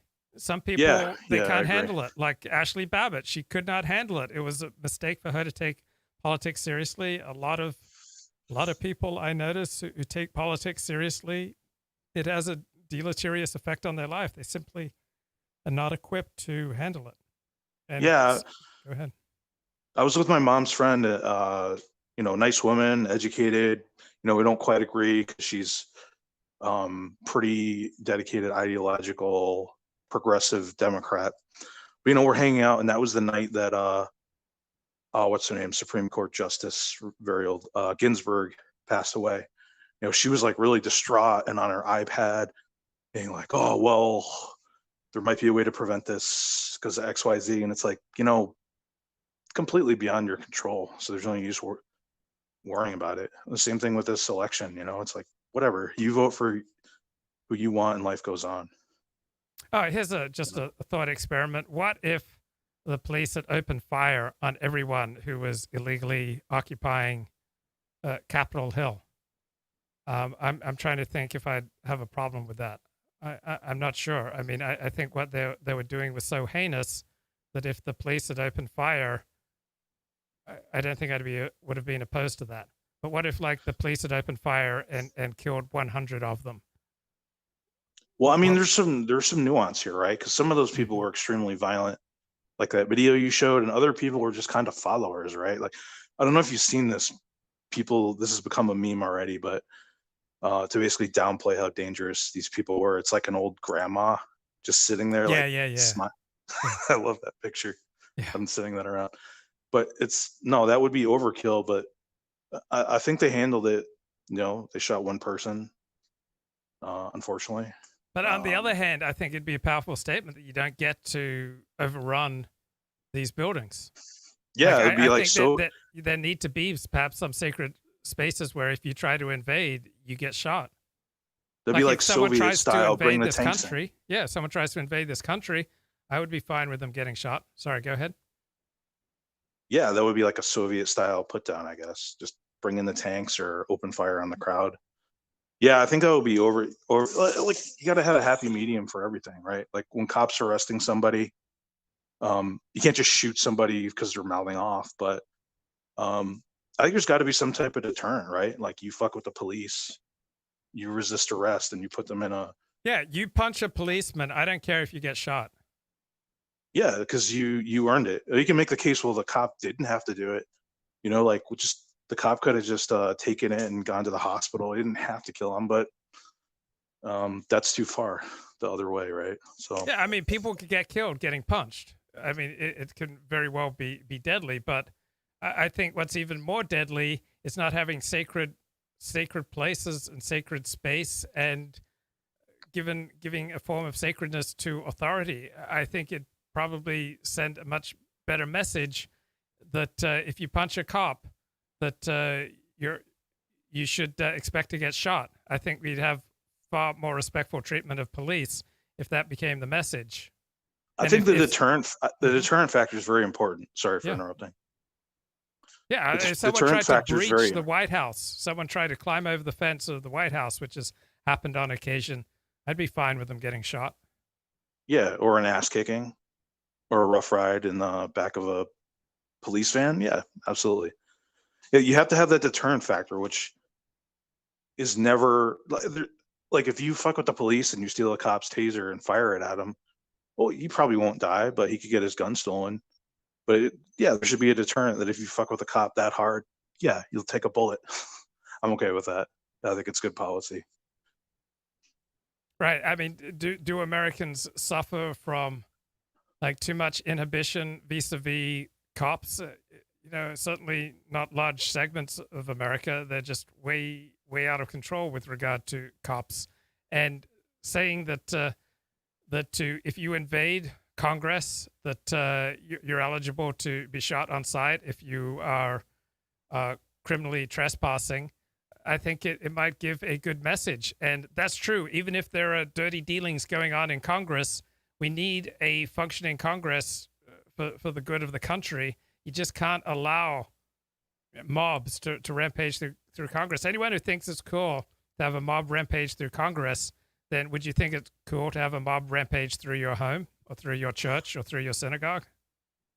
Yeah, absolutely. Oh, I was thinking, Rodney said 2 days ago, and I'm a fan of Rodney, but he said, well, this is just being too outraged by worship of government and the symbol of government, our capital. But it's like, that's the symbol of our fucking democracy, man. Like what is the most sacred symbol of America? It's the Capitol building, right? Well, you could say it's a horrible place. There's a lot of corruption going on there, but that is the heart of our democracy.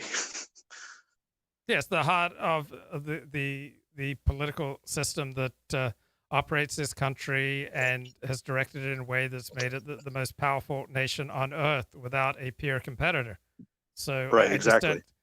I just don't like people who think this is okay. Essentially, they just want to shit on this country, and for all this country's troubles, I don't agree with that.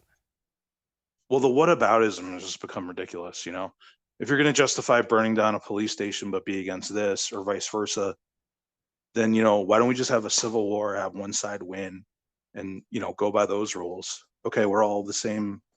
We're like all the same political persuasion now, so we solve the problem. Or we can have some type of objective standards that we stand by. So I don't know. This has become a real problem. I don't think average Americans feel as much this way, but social media and such has become a real problem. I don't know. I hope things get better because everything sucks right now, right?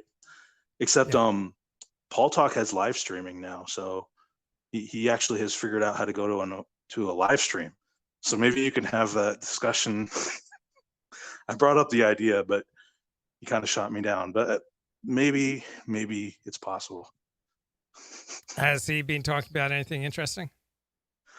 He talks about mostly art, and I'm not going to watch Paul talk about art for 3 hours, but he does have some good rants. Like he likes to argue. He's feisty, so that's good. That's interesting. And, but I want to see him argue about, like the world and politics, not about art. That's not me. And the Biden administration and Democrats running the House of Representatives, the U.S. Senate, and they have the presidency. How much fear do you have? It's not good. I feel like I'm stuck in between a rock and a hard place because, well, I'm disavowing Trump, but I don't want to vote. I just can't see myself ever voting Democrat. So it's like, and I don't agree with voting third party. I think it's kind of like taking the easy way out, although you totally have the right to vote third party if that's what you want to do. So I don't know. I didn't vote in 2016, not because I didn't want Trump to win. It's just, I don't know, whatever. Didn't know exactly what I wanted to do, and then didn't vote. And then this year I voted for Trump, and I like immediately regretted it with all these antics. So I don't know the like, for me personally, I don't know what is the best approach and my moral approach. So I'm kind of divided between myself, you know. And what did you think about these MAGA types trashing tens of thousands of dollars worth of news media equipment and destroying it? Are you talking about at rallies or no? This... What happened on Wednesday? They destroyed tens of thousands of dollars of news cameras. Yeah, it's horrible. I mean, okay, you hate the media, and I've discovered in my own personal, and I think on some of your shows you've done a lot of kind of coverage of psychology based on your own research and talking about this. Yeah, you hate the media, and you know CNN is pretty easily hateable, or MSNBC. Then you destroy their shit, and they get to play the victim. So it's, I mean, yeah, these MAGA marauders obviously aren't very intelligent. It's wrong and stupid. So yeah, of course I don't support that. Okay, anything else you want to discuss? I think it's about it. But yeah, I appreciate you having me on your show. Good luck. Thanks. Okay, Bye-bye. take care, man. Bye-bye. And Chad says, Luke's all about the love. That's why he justifies shooting hundreds of people. It's not like us shitters. Yeah.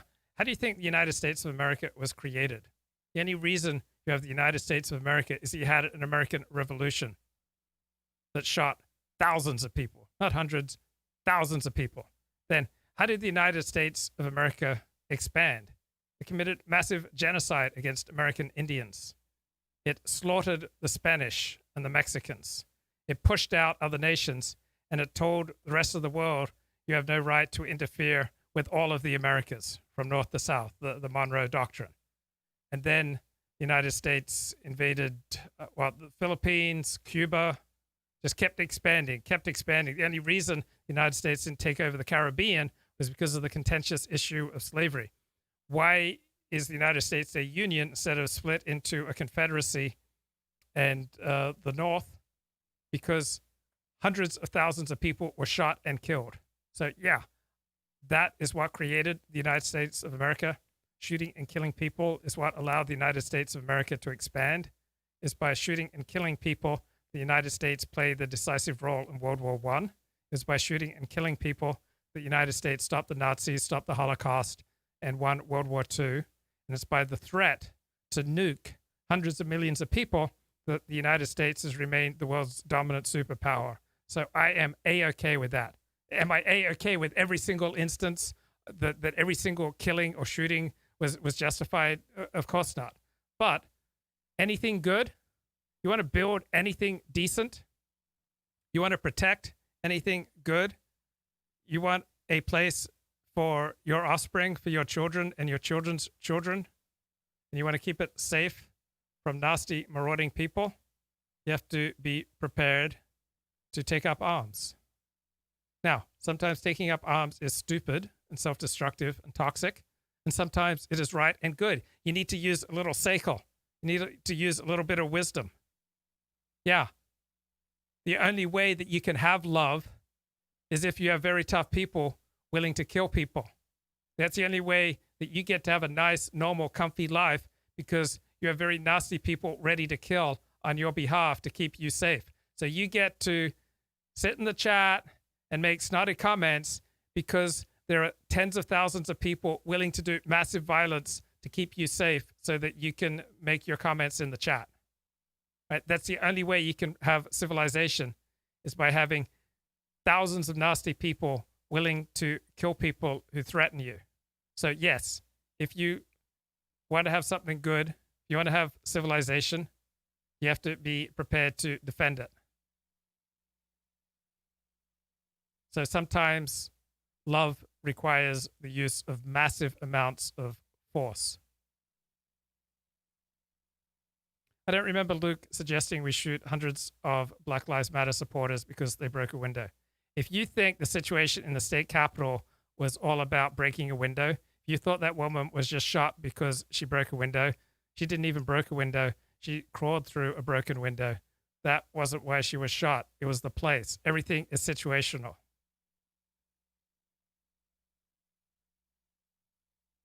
Was Eric Fromm right about the authoritarian personality? I'm skeptical. Didn't the Soviets end World War II in Germany? Yes. And the United States played a big role. The United States emerged as the world's #1 superpower. The Soviet Union was never any closer than about a quarter of the United States' economic strength. Luke's argument could justify any atrocity. It all depends on the situation, right? You want to hear, oh, violence is always bad, or violence is always good. If that's what you need to hear, you're a moron. There's nothing I can say to you. If you don't understand that sometimes love is the right thing and other times hate is the right reaction, sometimes violence is the right reaction, and other times prayer is the right reaction, sometimes you need to work, sometimes you need to rest, sometimes you need to eat, sometimes you need to defecate. You don't understand that for everything there is a season and a time under heaven. There's no hope for you. You are just willfully blind. But I guess that's just way too sophisticated. That's like too high Q for you to grasp that sometimes violence is the right response, and sometimes forbearance is the right response. Sometimes it's the time for words. Another time, you should play the guitar. Another time, you should keep silent. Is it always right to keep silent? No. Is it always right to talk? No. Is it always right to sing? No. Sometimes singing is the right response. Sometimes prayer is the right response. Sometimes violence is the right response. Different situations, different contexts call for different responses.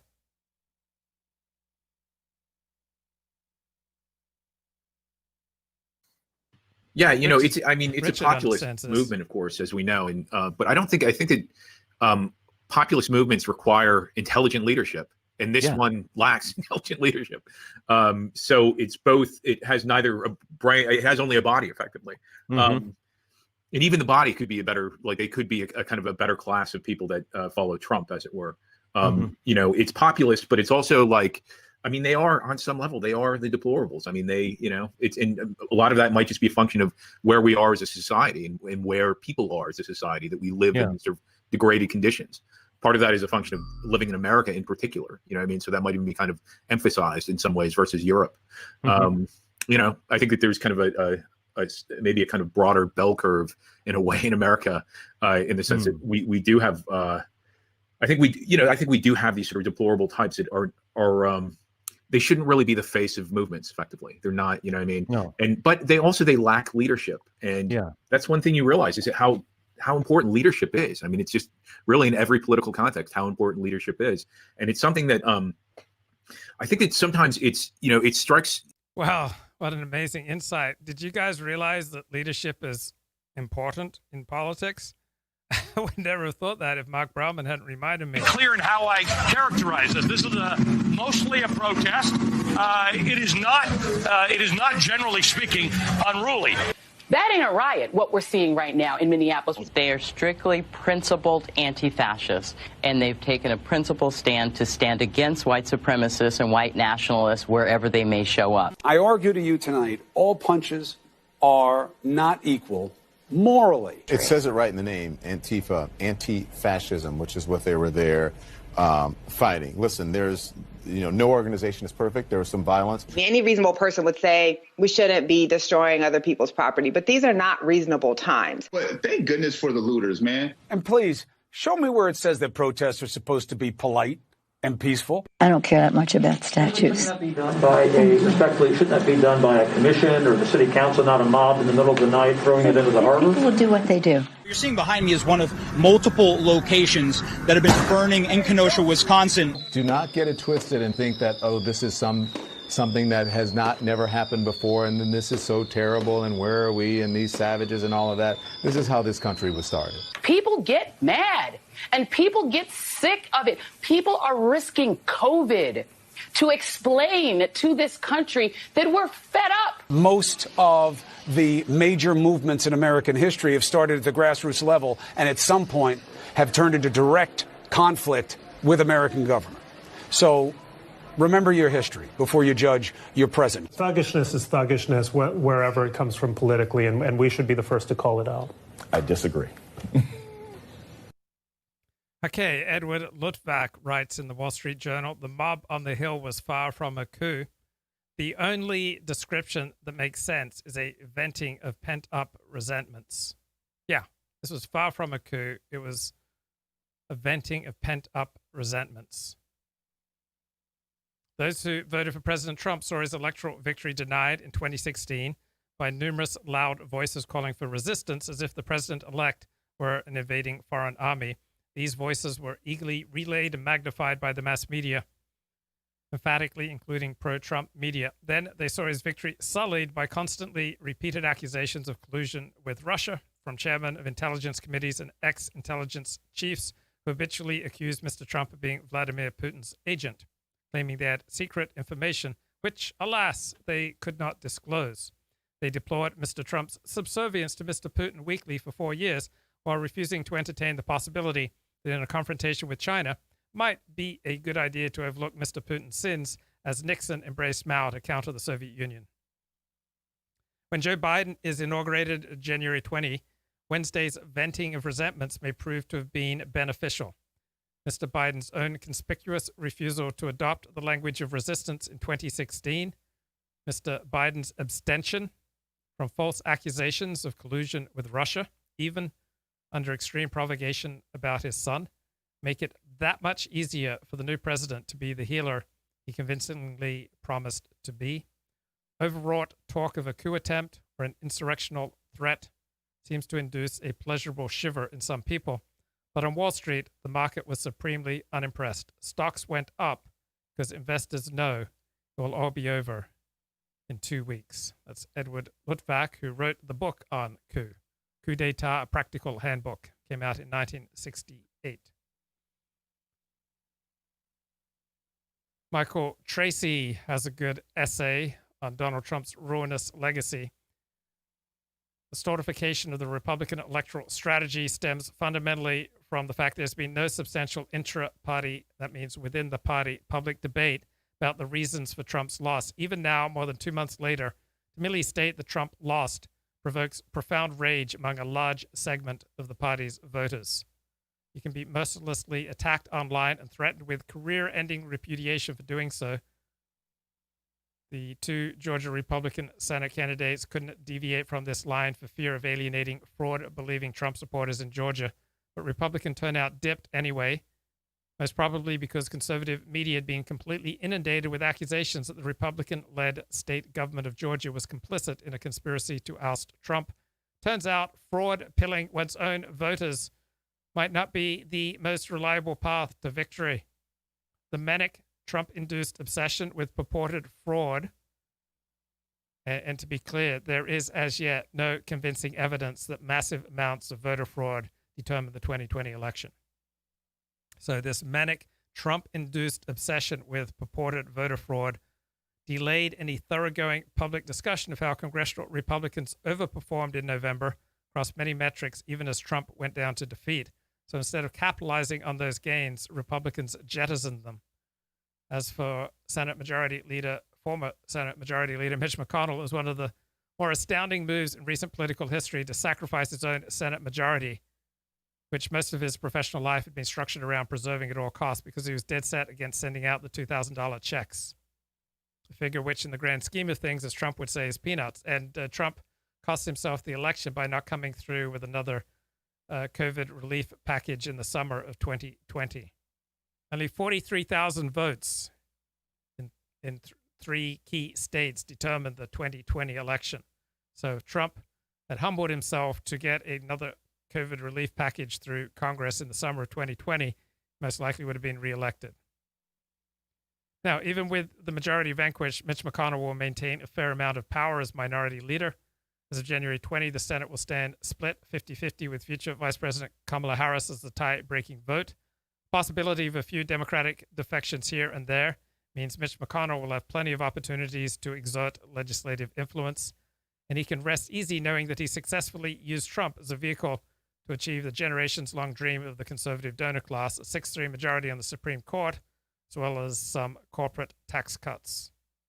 Whoa, Dennis Dale. Dennis, you want to come on the stream? Haven't spoken with you in years. So if you'd like to stop by, I will send you a DM link. Dennis comments, don't let the Chinaman throw you out.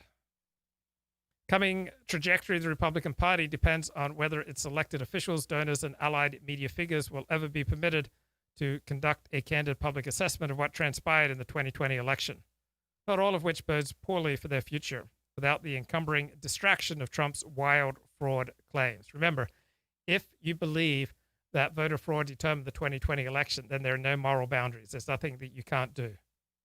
Right? That completely unleashes people from any accountability or any concern with anything to do with morality. Even in losing, Trump made conventional wisdom defying gains among non-white groups in November. The nature of the party coalition has genuinely trended toward a more working class orientation. But the implications of this shift in Georgia have yet to be really reckoned with because, again, to even state that Trump lost the election brings forth a torrent of wrath from Trump supporters, in addition to Trump himself. The mob which stormed the Capitol yesterday may have been the most extreme physical manifestation of this fury, but it's astoundingly widespread across the Republican electorate. Once the fog clears, if it ever does, contours of a potential power struggle for influence in the party will emerge. One dividing line for Republican officials will be whether they'll revisit the negative character traits they once identified in Trump and cite them as a contributing factor to the GOP's electoral losses. The fiasco at the Capitol will probably make it easier for Trump-weary conservatives to do this. Like virtually every other Republican member who had once been resolutely against him 5 years ago, figures such as Ted Cruz once described Trump as a pathological liar, a massive narcissist, later got on board due to the exigencies of party polarization, and then enthusiastically welcomed Trump's help when he was up for re-election in 2018 in Texas. Luke Ford, when does your Sabbath start? At about 4:30 p.m., precisely, I think, 18 minutes before sundown. But as Ted Cruz prophesied, Trump's unrelenting self-centeredness almost certainly did cost the GOP candidates critical votes in Georgia. The rally on Monday, ostensibly intended to get out the vote for Loeffler and Perdue, but functionally another classic Trump airing of grievances. The first words out of his mouth were, "Hello, Georgia. By the way, there's no way we lost Georgia. There's no way. That was a rigged election." The Earth is spinning faster. Apparently, sundown has been bumped up. See reconfigured sabbatical schedules.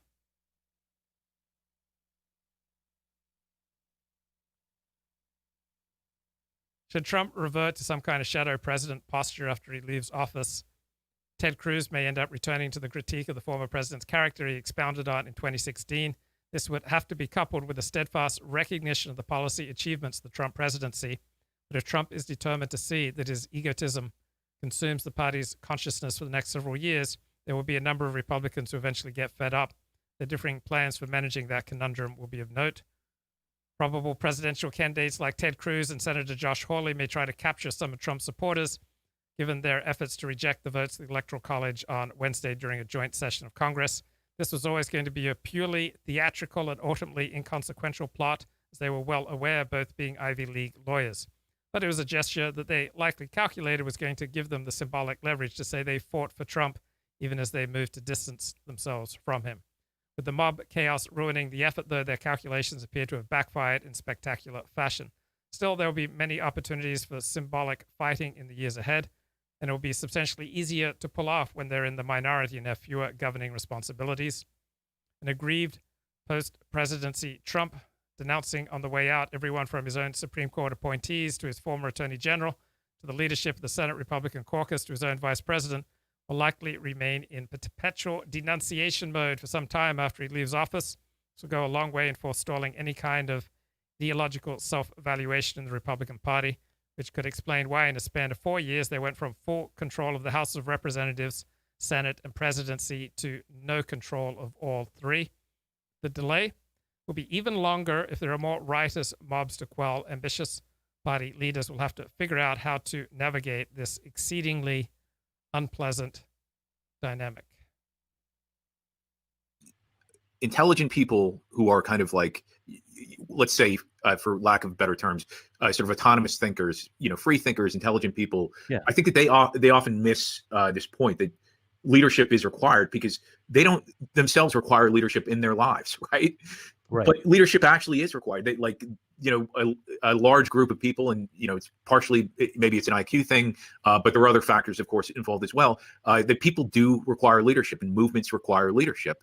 And often, I would say, probably the best leaders are in some cases the last to sort of realize that people require because they've never required leadership in their own lives, as it were. You know what I'm saying? There's another issue to this, and I'll dilate on this for a little bit, that whether these people actually want leadership.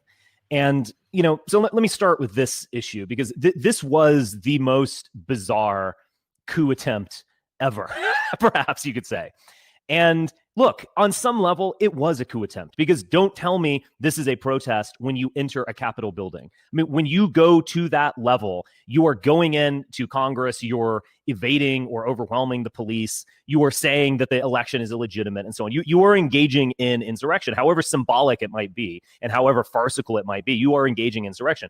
It's funny, I'm actually listening to Will and Ariel Durant's book, The Age of Napoleon, which is a really good listen, by the way. It's kind of an old-fashioned great man history.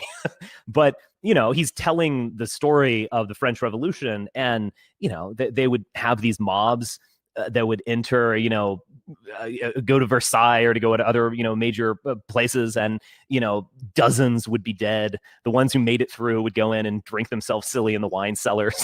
I mean, this is what we saw today is a fact of life. It's a fact of history. I mean, in some ways, the fact that apparently only one person has died is remarkable. I mean, it's much safer than it was in previous eras. But they are engaging in this kind of stuff, and this was planned. I mean, there was big talk that I saw on Twitter about, this next 48 hours are going to change everything in terms of the Georgia vote, and then the January 6th rally. And there was talk about Trump leading a march to the Capitol. So, quasi march on Rome type thing, that Trump would actually be out there, arm in arm with his supporters going to Washington. I mean, that would have been quite dramatic. The Stop the Steal slogan actually traces itself back to 2016. And that's when Roger Stone kind of coined this term and was, developing it under the assumption that Trump would lose in 2016. Then in 2020, there was a concerted effort to delegitimize mail-in voting for months on cable news, Fox in particular. And then, from there on, they were kind of pushing towards this, Okay, it wasn't remotely a coup, but it's very exciting to hear it described as a coup. So this is why Richard Spencer is so compelling. He says things that are just very exciting. They kind of bypass your rational brain. They just kind of go to your romantic sense of excitement. So remember, to be romantic in a philosophical sense is to see more to reality than's really there. So there was no coup there yesterday. It was just pent-up frustration and brief occupation. But think about how much more exciting it is to listen to someone describe it as a coup. And then there was similar nonsense throughout the news media. We had on the Drudge Report, Washington chaos leaves image of exceptional America in tatters. No, it doesn't leave. First of all, America's not exceptional. It's exceptional to me because I live here and I'm a citizen of here. So it's exceptionally important to me. But otherwise, America is what you would expect given its demographics and its geography. This is Japan. It's just what you would expect given its demographics and its geography. So this is Agence France Presse, the French news agency. The storming of the U.S. Congress left America's image as a beacon of democracy severely tarnished. Like, who thinks of America as a beacon of democracy? I guess so. But anyone whose image of America as a beacon of democracy is now severely tarnished is deluded, right? You had a bunch of rioters and mob go through Capitol Hill, and then they were expelled with allies unable to hide their shock. Well, if you're unable to hide your shock, or if this shocks you, then you're childish, all right? Everybody's more vulnerable than you may expect. The human condition is a vulnerable condition. Anything that humans do and create will contain vulnerabilities. Right? The Dow Jones kept going up while this was going on. Right? America's economy, America's body politic will be just fine despite this brief occupation of Capitol Hill. And authoritarian regimes gleefully exploiting the unrest. This is why 99% of news is just gay and stupid. It's so gay it's got AIDS. Right? It was very exciting to see these pictures. And it's very exciting to hear this talked about as a coup. And it's very exciting to hear Washington chaos leaves images of exceptional America in tatters. Guess what? America abides by the same rules as everyone else, the same rules of gravity, same rules of demographics, the same rules of geography. The American workforce is probably the hardest working and most productive in the world because compared to its competitors, America has, relatively speaking, much more of a free market. In normal times, a state-backed gang, okay, this gang was not state-backed. Trump did not say one phrase yesterday telling people to do anything illegal. A state-backed gang rampaging through a legislature to demand a lost election be nullified would have U.S. diplomats marching to their laptops to draft a statement of condemnation. But after the deadly violence in Washington on Wednesday, it was the turn of officials in capitals from Bogota to New Delhi to call for calm. Who cares if people in Bogota or New Delhi call for calm? Okay, I used to look at pornography. And when I was looking at pornography, I imagined that was me getting up inside Ashland gear. Right? I imagined that Rocco Siffredi's cock was my cock. Right? So just because I'm calling out, oh, how do you like it now, bitch? That doesn't mean that I'm really boffing that porn star if I'm looking at pornography. And whatever New Delhi and Bogota say about appealing for calm, it has as much meaning as your average bloke pants down, sitting in front of the computer, stroking to hardcore porn and imagining himself, really getting it off with that porn star he's viewing, right? It's just masturbation. Stupidity. But so exciting. Towards some way of delegitimizing the vote by talking about the mail-in ballots, talking about vote dumping and all this kind of stuff that we've been hearing for the last 3 months. So they were kind of pushing towards this, but it was the most bizarre coup attempt ever in the sense that, if you're going to actually do a coup, you need to just go through with it. You can't do a half coup. It's a bit like being half pregnant. You are engaging in treason. Your own sanity and legality is measured by your success, just to be brutally honest about it. You have to be willing to go all the way. You cannot go halfway. You look like a complete idiot. You basically get all the fallout of an attempted coup, but then there's nothing to build on, and there's certainly no success from it. It is utterly moronic. But at the same time, I don't think that this was just some, spasmodic craziness of the crowd. They were clearly led in this direction. And the people who were using the hot rhetoric, Lynn Wood, Trump himself, Trump's allies, using this hot rhetoric for months, had no real willingness or intention to back it up. And so you basically let a bunch of fools enter the Capitol building, have some fun, live stream the event. One of them got... And the map is not the territory. And Laponius notes that the beating heart of Rome is not the marble of the Senate. Yeah, but do you really want morons rampaging through the marble of the Senate and defecating on it? All right? So your marriage is not your home. Your marriage is not your bedroom. Your marriage is not even your bed. So why would you get upset if 18 homeless dudes had a gay orgy on your marital bed? Why would that bother you? Like, why would you get upset? Your marriage is not your marital bed, bro. You can clean the sheets. What's the big deal? Let's say 26 homeless people camp out in your home and defecate all over the carpets and have gay sex in every room of your house. Your home is not a physical building. Your home is a spiritual condition. Your home is the bond that you have with your spouse and your children. Why would you get upset if 26 homeless men have gay sex in every room of your home? Right? The beating heart of your marriage is not a physical place. It's a spiritual space. So why would you get upset if homeless people come in and urinate all over your home? Why would you care? You're at home, and then a mob starts pouring into your home. Why would that bother you? Look, why do I always shill for elites? Yeah, that's what I'm doing. I'm shilling for elites right now, suggesting that most people are not going to like it if a mob occupies their home. Most people are not going to like it if a mob dispossesses them from their home. How would you like a mob to pour into your workplace? How would you like that? And to go through your stuff and trash it. And then you go back to work tomorrow and they're still scraping the defecation off the carpets. How would you like that? And this is me just shilling for elites. I'm a wild and crazy guy saying I'm not a big fan of mobs illegally occupying buildings, whether they're government buildings or private buildings. I'm not a big fan of mobs pouring into your home and dispossessing you from your home and trashing it. Here I go again, just shilling for the elites. Because I believe in the rule of law. I believe in people not smashing camera equipment that does not belong to them. I believe in people not murdering innocent people. 5 innocent people are dead because of the rampage on the Capitol on Wednesday. I'm shilling for the elites because I'm against the death of innocents. I'm against murder. I'm against people pouring into your home or your office or your government's buildings.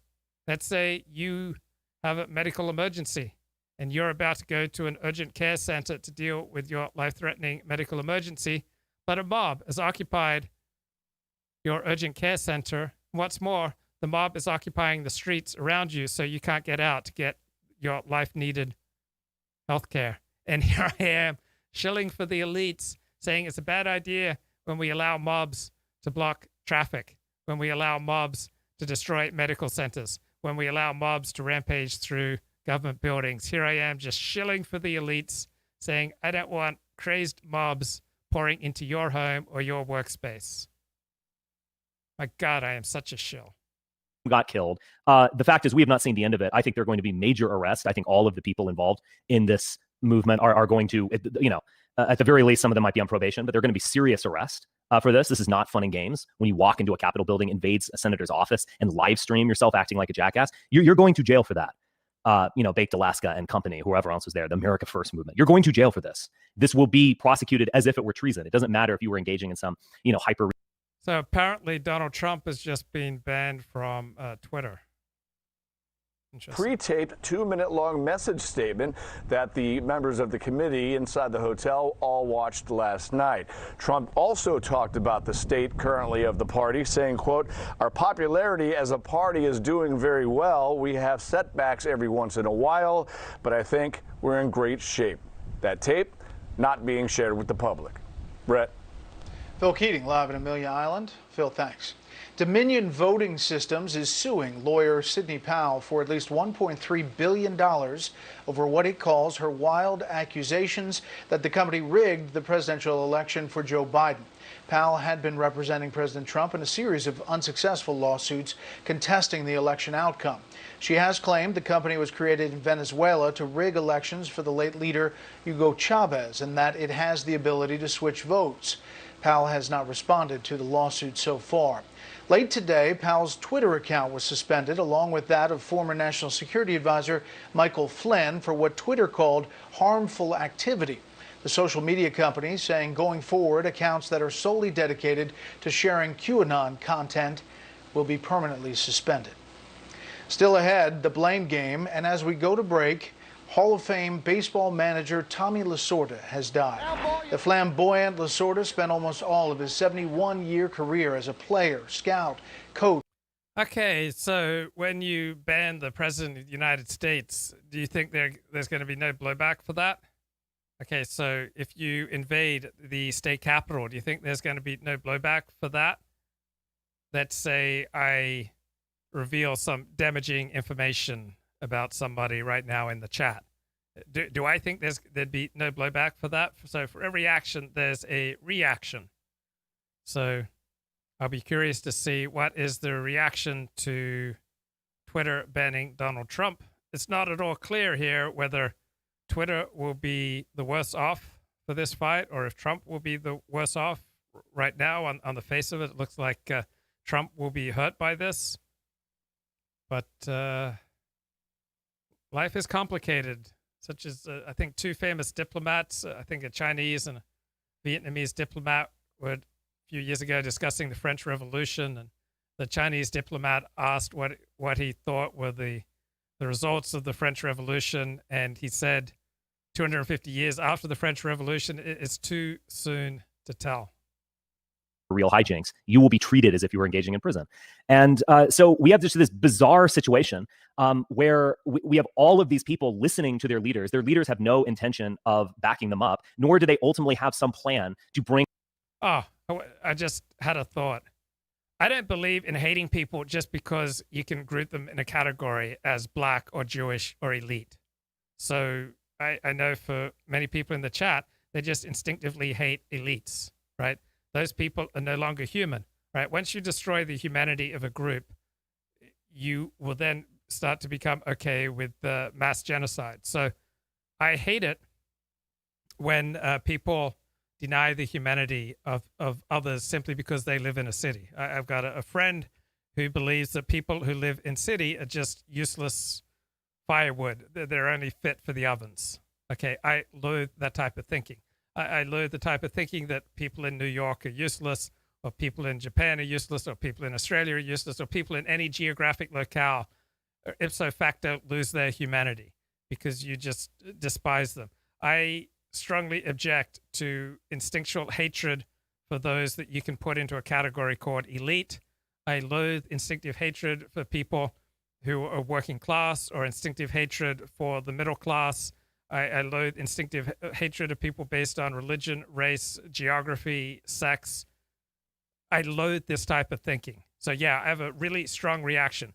So when many of you in the chat, you just hate the elites, you hate them with such a passion, let's be honest, you want them dead, you want, mass slaughter, and I hate that attitude. I hate those people who push the removal of all that is human from groups they don't like.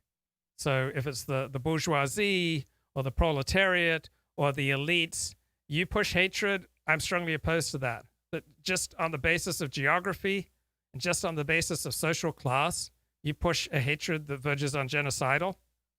I'm opposed to that. I think it's loathsome, and I think that you're a deeply twisted, troubled person who needs to think that way, that the way that you find some relief from your anxiety is that you get to say, oh, these vast swaths of people, these millions of people, they don't deserve to be treated like human beings.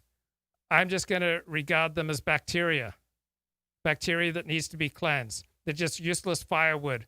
They're only fit for ovens. I loathe that type of thinking. You're a sick, twisted, disgusting person if you think that way, that you just take vast swaths of humanity and just say, oh, they're not human, screw them, I hate them, let them all die. Yeah, I don't think that's a good way to live. And I know why you do it. It's how you cope with your fear. This is how you cope with your anger. This is how you cope with your frustration at losing in life.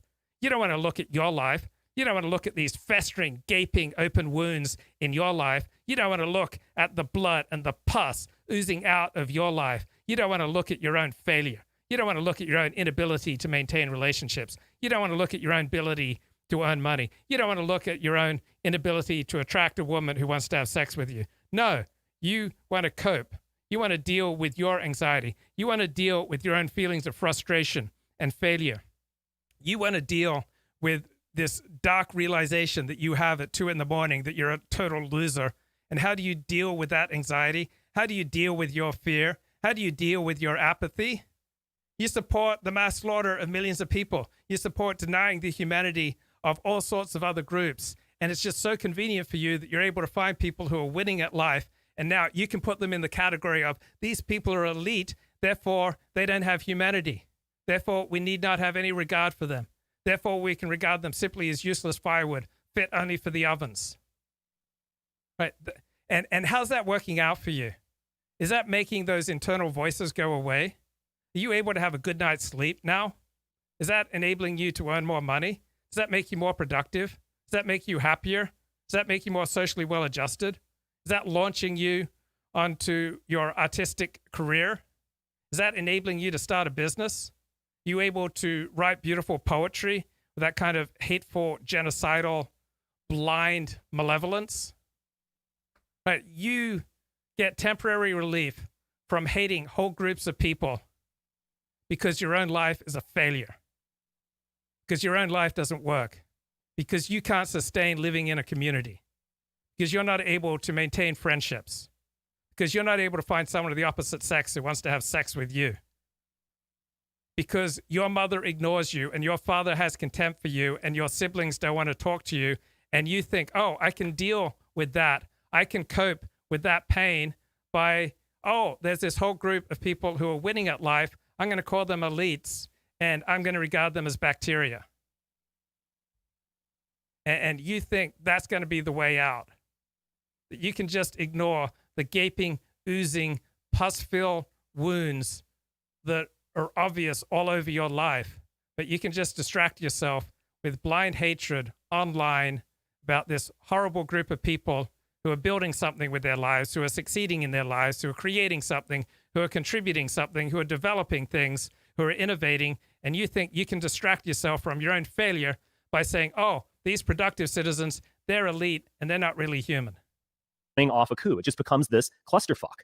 And that's what we've seen today. But I would ask this, like, it is important to talk about, intelligence and leadership and planning and patience and so on. I mean, that is a really important element of any kind of political movement, particularly an insurgent one. But do they want leadership? I mean, I think my experience with the alt-right is that they generally don't want to hear critical views about themselves or critical, challenging views about the world. They want to be led by people who are like them. One of the really major, innovations that's taken place on the internet over the past, 10 to 15 years has been the development of the alternative media and the development of these kind of utterly mediocre, just guys who are either kind of entertaining like Alex Jones or who just reflect back at you your own mediocrity and your own stupidity. I mean, I'm thinking of Tim Pool might be the ultimate example of this, just the essence of mediocrity. Someone who has these delusional takes, who's kind of, anxious about the current political divide, but won't actually take a side. Someone who's just, not even an Asian nerd, who's kind of like somehow halfway between everything. He's not charismatic. He's not good looking. He's not intelligent. He's just nothing, but he just puts up a bunch of garbage on a daily basis. Yeah, so he's not good looking. He's not good looking. That's Richard Spencer's critique of Tim Pool. He's not good looking, and he just puts up a bunch of garbage. I've watched a little bit of Tim Pool's content, and it was fairly good, probably more sane than Richard Spencer's. So let's say someone watches 1,000 hours of Tim Pool versus 1,000 hours of Richard Spencer. Like, which person is more likely to have a deleterious effect on someone's life? Now, I would much rather listen to 1,000 hours of Richard Spencer than 1,000 hours of Tim Pool.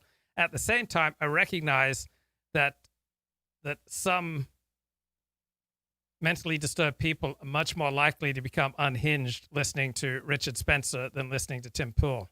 Tim Pool, for all his faults, is much more located in reality than Richard Spencer. Tim Pool is much less dangerous to your well-being than Richard Spencer. So yeah, if getting high on my own supply is that I'm against blind group hatred, then yeah, sign me up. I'm high on my own supply. I'm someone who believes in right and wrong. I'm someone who believes in the rule of law. I'm someone who believes of recognizing the humanity of all groups.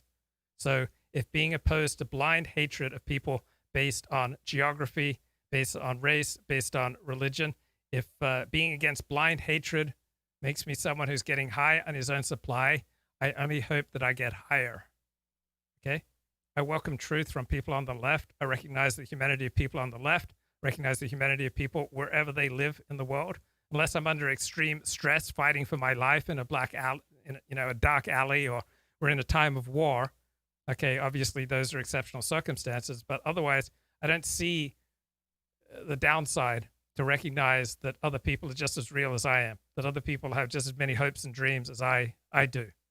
And I think it's pathetic that people try to cope with their own anxieties by saying, oh, here are these vast swaths of humanity. They don't count. They suck.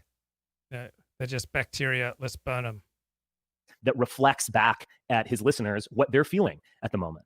And we've moved away from a situation that has its benefits and has its downsides. And that is a carefully curated and managed hegemonic discourse through institutions like the Nightly News, through institutions like the New Republic and National Review, through the New York Times and the Wall Street Journal. You basically have a managed left-right spectrum, an establishment viewpoint, and you can manage opinions of people. And that is the 20th century. It's what Jacques Ellul called propaganda in his sense of the word, which is managing people's thoughts, but also kind of managing their actions in daily life. Where we are now, the Nightly News, who watches that anymore? I can't even name a news anchor. Whereas, someone like Walter Cronkite used to be one of the most important people in the country. I can't even name who the news anchors are anymore. They're not even watching cable news so much as they're watching, so to speak, their Facebook group and their Twitter feed and their forum or whatever their Discord or whatever they're on. We've just had this fragmenting and kind of siloing off of people where they can talk to themselves. And this is where they derive authenticity. And the mainstream media, what used to manage opinion, is considered garbage. It's considered lies. It's evil, maybe. It's massively politically biased and fake news, effectively. And we've just entered a new stage of media consumption. Funny post here on 4chan poll. Imagine spending the better part of the last 5 years having your brain and ego melted by uninterrupted poll exposure. Imagine flying to Washington in the middle of a pandemic to hear Trump whine about Oprah and Mike Pence at a rally, then marching up to Congress on his orders to smash it and then mill around aimlessly. You go home. You hear that Biden won anyway, and all of your favorite Twitter news sources, named like Patriot Newsman of the West with avatars of Roman statues, have posted your photo online, and they are labeling you a gay communist Antifa actor. Then the next day, the God Emperor you pasted into Warhammer memes puts out a video cucking himself and bending the knee. I'm sorry, those were heinous acts. Please, please let me tweet again, Jack. You can't leave DC because the airlines have dubbed you a flight risk. You can't stay because the cops are actively looking for you after one of their own died. Your roommate at the only hotel that will accept you is a guy named Base Kekistani 1488 who wants to show you his Goblin Slayer torrents. The sun is going down and you're getting cold. And I think the inability of the establishment to, again, curate and manage opinion. And you need to do that to maintain stability. I mean, I say this as someone who has, you could say, alternative viewpoints. You too. We aren't mainstream. You could say we're dissidents. You could say whatever. But I get that. And I also get the need to manage opinions for maintaining a stable society. And so we've reached this new point where you have this fragmented, though kind of authentic nut jobbery that is replacing the mainstream media. And it's going to lead to, 60% of Republicans thinking that the election was stolen. 50% of Republicans being effectively QAnon fellow travelers. There was a recent poll that I actually mentioned in an article by Ed Dutton recently, but 50% of Republicans think that the Democrats are engaged in sex trafficking and are in Satan worship and so on. You just have these bizarre opinions that are weirdly mainstream. And the chat says the mainstream media are nice people. They only want the best for us. Yes. So someone who says you shouldn't destroy other people's property, someone who says that the mainstream media are human, somehow saying that, and then the reaction is, oh, they want the best for us. Guess what? There's no group that only wants the best for you. There's no human being who is free from malice and viciousness. Every human being is dangerous. Okay, there are no groups that only do good. There are no groups that are only kind. There are no groups that are entirely composed simply of nice people. There are no groups that only want the best for you. Incredibly childish. So if you say, recognize the humanity of an outgroup, then you're saying, oh, that must mean I'm arguing that outgroup is only nice and only wants the best for you. There's absolutely no connection. But people don't want to think with any nuance. They just want to hate, right? Hate that which is different. Let me just blindly hate, because if I turn down the hate, it's like filling your stomach, right? Let's say you tend to overeat, because what happens when you overeat? You eat too much, the blood rushes to your stomach because it's needed for digestion, and your anxiety goes away when you eat too much. When you hate, your anxiety goes away. You don't have to look at yourself. You don't have to evaluate yourself. You don't have to listen to any other feedback. You can live in a delusional world. And the internet fuels these delusional worlds for unhinged people who are already unhinged. They can't handle their own darkness, so they say, oh, let me turn away from looking at my own darkness. Let me avoid facing my own anxiety.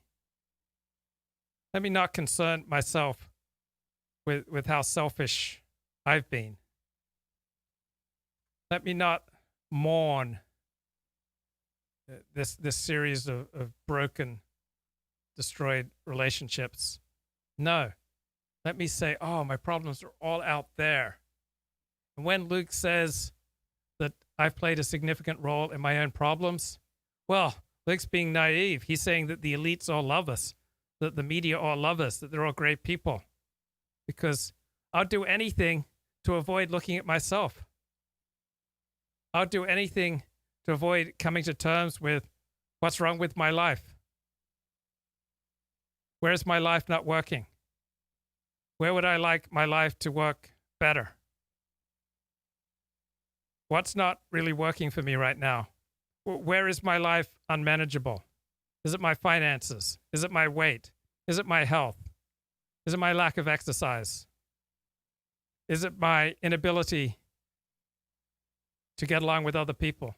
How effective are my efforts? I'm putting a lot of energy into this project and I'm getting nowhere. I'm trying really hard to lose weight and I'm doing nothing. I'm looking for a lover and I can't find one. I really want my life to change, but that might require some painful inner work. Oh, I don't want to do that. I don't want to journal. I don't want to get in touch with who I really am. I want to believe that all my problems are out there. It's the elites. But I mean, I really would like to change. I just don't want the pain and I don't want to work at it, but I'd really like change. So I want change. So therefore, I'm going to get obsessed with politics and I'm going to have an imagination that if Donald Trump becomes president of the United States, my life is going to change. But it's really painful to me to consider where is my life not working. So let me run away from that. Let me run. What can get rid of my anxiety? Maybe I'll watch a movie. Maybe I'll vent online. Maybe I'll get in touch with my QAnon group. Maybe I'll destroy somebody else's property. Maybe I'll get really active in politics. Maybe I'll become super religious so I don't have to feel anxiety anymore. Like maybe Jesus will take away my anxiety. And that way, I won't have to deal with my failures with my family. I'll just become all about Jesus 24/7, or I'll become all about Torah 24/7, or become all about Muhammad and the Quran 24/7. And that way, I won't have to come to terms with my porn addiction. I won't have to come to terms with my complete inability to live in community. I won't have to come to terms with my inability to earn. I won't have to come to terms with how my debt is skyrocketing. I won't have to come to terms with the pain of my lack of a relationship with my father. I won't have to come to terms with the contempt that my mother has for me. I won't have to come to terms with how my siblings don't want to talk to me. And making an active choice to see that validation there and actually choose health over that drug. I'm experiencing some fear. What's the fear right now? I've just never done any differently. I don't know that I know how to do it. All right, give me an example of something this week that has the capacity to give you external validation. Well, I think I get it all day, every day at work because I'm a server. And so if I'm... So we have a dude saying, oh, I believe in the Bill of Rights, so I'm going to exit stage left here, and I'm unsubscribing. Like, I need your validation of your subscription so that I could feel whole.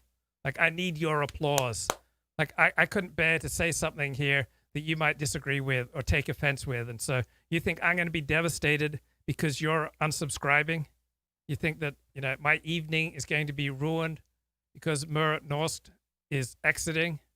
Like, oh no, I'm not getting the external validation that I need from the chat with everyone telling me how much they agree with me. How will I ever go on if I don't get your external validation? How could I possibly live stream if you don't agree with me? Well, I can't if I'm depending upon your external validation. But if you've got internal validation, you don't need other people to tell you that they agree with you, how righteous you are, that they're learning so much, that they're subscribing, right? Like, you think I'm going to be hurt because you unsubscribed? Like, it's really important to you. Oh, I'm going to just drive in the knife. I need Luke to know that I've unsubscribed because he's just going to be devastated. He's not going to be able to handle it if some dude I don't know is unsubscribing from my channel. Wow, such a sad day. How will I ever go on? Charismatic or dressed a certain way because I work at like a hip place, you know. I'm just constantly being told how pretty I am and how much people love my eyes, and you know, so I get it all day. So what's this voice in your head tell you when you do get it?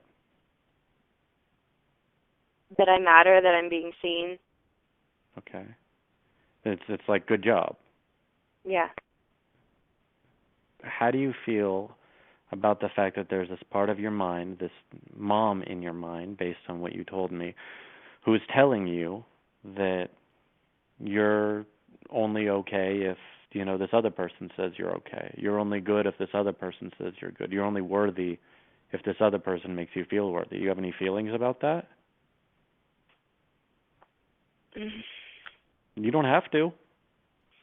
Yeah. I don't want you to tell me you have feelings about it if you don't. Like a little twinge of sadness, but nothing intense. What's the sadness about? I almost feel ashamed. Yeah, I feel ashamed of it. That's not sadness. That's more self-abuse. Okay. How do you feel about that little girl who got this message from her mom over and over that, you know, she was worth something because she did something well? I don't know, I guess I kind of feel like that was how she showed her love for me. You know? Like, so growing up in my home around my father, it was only through performance that seemed like that there was some fleeting bursts of love. Now, other people had a completely different experience with my father. Other people found him the most loving, supportive, inspiring guy. So I'm not defining my father. I'm just saying my experience with my father is that being around him always made me feel inadequate. And I always felt like I had to perform to garner his respect. And I always felt like I was, you know, a disappointment to him.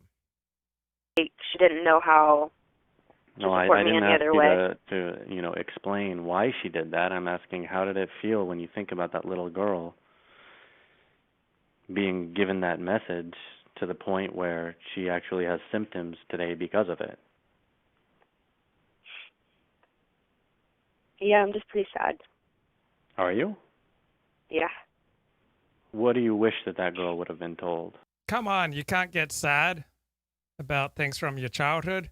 Can't get sad. Why not just get filled with hatred? Then you can completely, you know, ignore the sadness. Why not get really angry about politics? Why not lose yourself in soap operas? Why not have a few drinks? Why not get high? Why not take some Clonopam? Why not get into extreme sports? Why not watch some Netflix? Why would you want to come to terms with these devastating inner sadnesses? I don't even know. I don't know what would be appropriate, you know? Mm-hmm. What if she were told, you know, you're okay. If you get a master's degree, if you have very pretty eyes, if you do really well in this tournament, that's great, but if you don't, you're okay too. That you're loved just for being you. So I grew up a wretchedly unhappy kid. Like when people saw me at age 5, age 6, age 7, you know, they saw someone who was so wretchedly unhappy. I reminded them of a Holocaust survivor. And so to deal with my wretchedness, I started living increasingly in a delusional world where I would become a military general, or I would become a president or a prime minister, or I would become a really great person, because in my fantasy world, I was able to undo my anxiety. I was able to undo my depression, my chronic sadness, my failures at getting along with other kids in school. I remember second grade, Gavin Brown had a birthday party, my classmate, at my Seventh-day Adventist school at Avondale College in Currumbong, New South Wales, Australia. And Gavin Brown had a birthday party, and pretty much every other boy was invited to the birthday party but me. And this sort of thing happened again and again and again in my childhood. I had a therapist who said that if I read a memoir, I should call it The Uninvited. So those lack of invitations, those stung. And other kids didn't want to hang around with me. That stung. And so to deal with the pain that no one wanted to play with me, I invented a grandiose fantasy world where I'd become a great YouTube live streamer. And I'd become so amazing at YouTube live streaming that everybody would love me and people would admire me. And I'd walk down the street and people would bow to me. And I'd walk into a room and people would want to solicit my opinion. And so I created this delusional, grandiose online world, starting with blogging in 1997, to try to reduce my anxiety. Okay, I'm failing in love. I'm failing financially. I'm failing in my conversion to Judaism. I'm failing with getting along with other people. I'm failing with my family. I've lost all my friends. But hey, I can imagine that I'm a really important person online by writing a blog on the porn industry. That you're loved just for being my daughter, that I love you just because you're human, just because you're you. How would it feel to hear something like that? Different, but right on a certain level. You know what I mean? It does? Yeah. Well, that's what all kids are supposed to hear. What that little girl wanted was just to feel okay the way she was. Just to feel good enough the way she was. Just to feel loved just for being her. But somewhere along the line there were these distorted messages. That you get a feeling of praise when you bring home a good test. And you see your mom's eyes light up when her friends tell her how pretty her daughter is. Mm-hmm. Yeah, external validation is absolutely intoxicating. It feels amazing, but it leaves you empty. Steve Stewart Williams tweets, new study finds that being angry increases your vulnerability to misinformation. Angry participants tended to be more confident in the accuracy of their memories, but among those participants, increased confidence was associated with decreased accuracy. And all of a sudden you get the message, this is what I want, this is what I'm yearning for. I'm yearning for that love. And so I'm going to do great things to get that love. And now it's the same thing with your own self. I'm going to do great things, I'm going to be great in order to get that feeling of love. Yeah. How are you feeling right now? Are you still... I keep having these critical thoughts, like I thought I was going to come on here and I was just going to open up and you were just going to dig it out of me and I was just going to be all better, you know what I mean? And I was just going to be fabulous and I was going to help so many people. And oh, God, look at these expectations and this pressure. Right? No wonder you're feeling so exhausted. I mean, talk about conditional love. It's like you're giving yourself the message, you're okay if you do it this way, and you're spectacular, and you're great, and, you help all these people, and you get so much out of it, and you're not okay if you don't. It doesn't feel like you're getting a lot of love from your own self. I've been trying. I've been working on it. But, yeah, I'm not exactly where I want to be yet. That's okay. But that's the goal. Is it's not just about, getting angry at this mom or dad in your head or even just soothing yourself, but really genuinely looking at yourself from a stance of unconditional love. Look in the mirror. Look in your eyes. The eyes don't change. You have the same eyes that you did when you were a little kid. Actually see the humanity in your eyes and give yourself that message that I'm going to start taking care of you. I'm going to come from a stance of love. All you need is love. Love is all you need.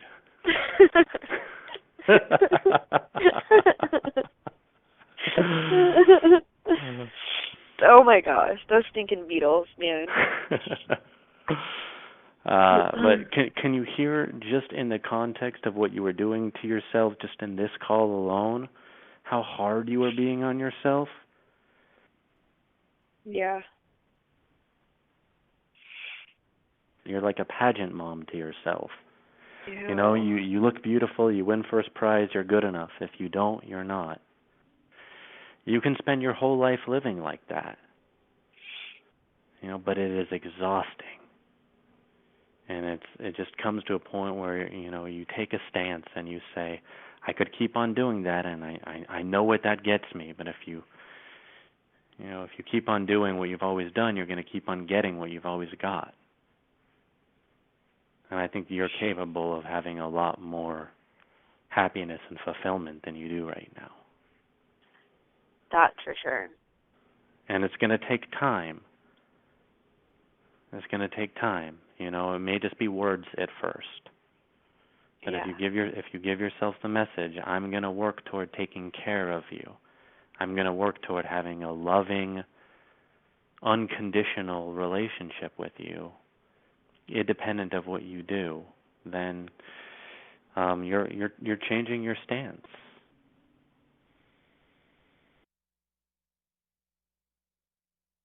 Okay, so apparently Matt Heimbach was seen at Wednesday's storming of the U.S. Capitol.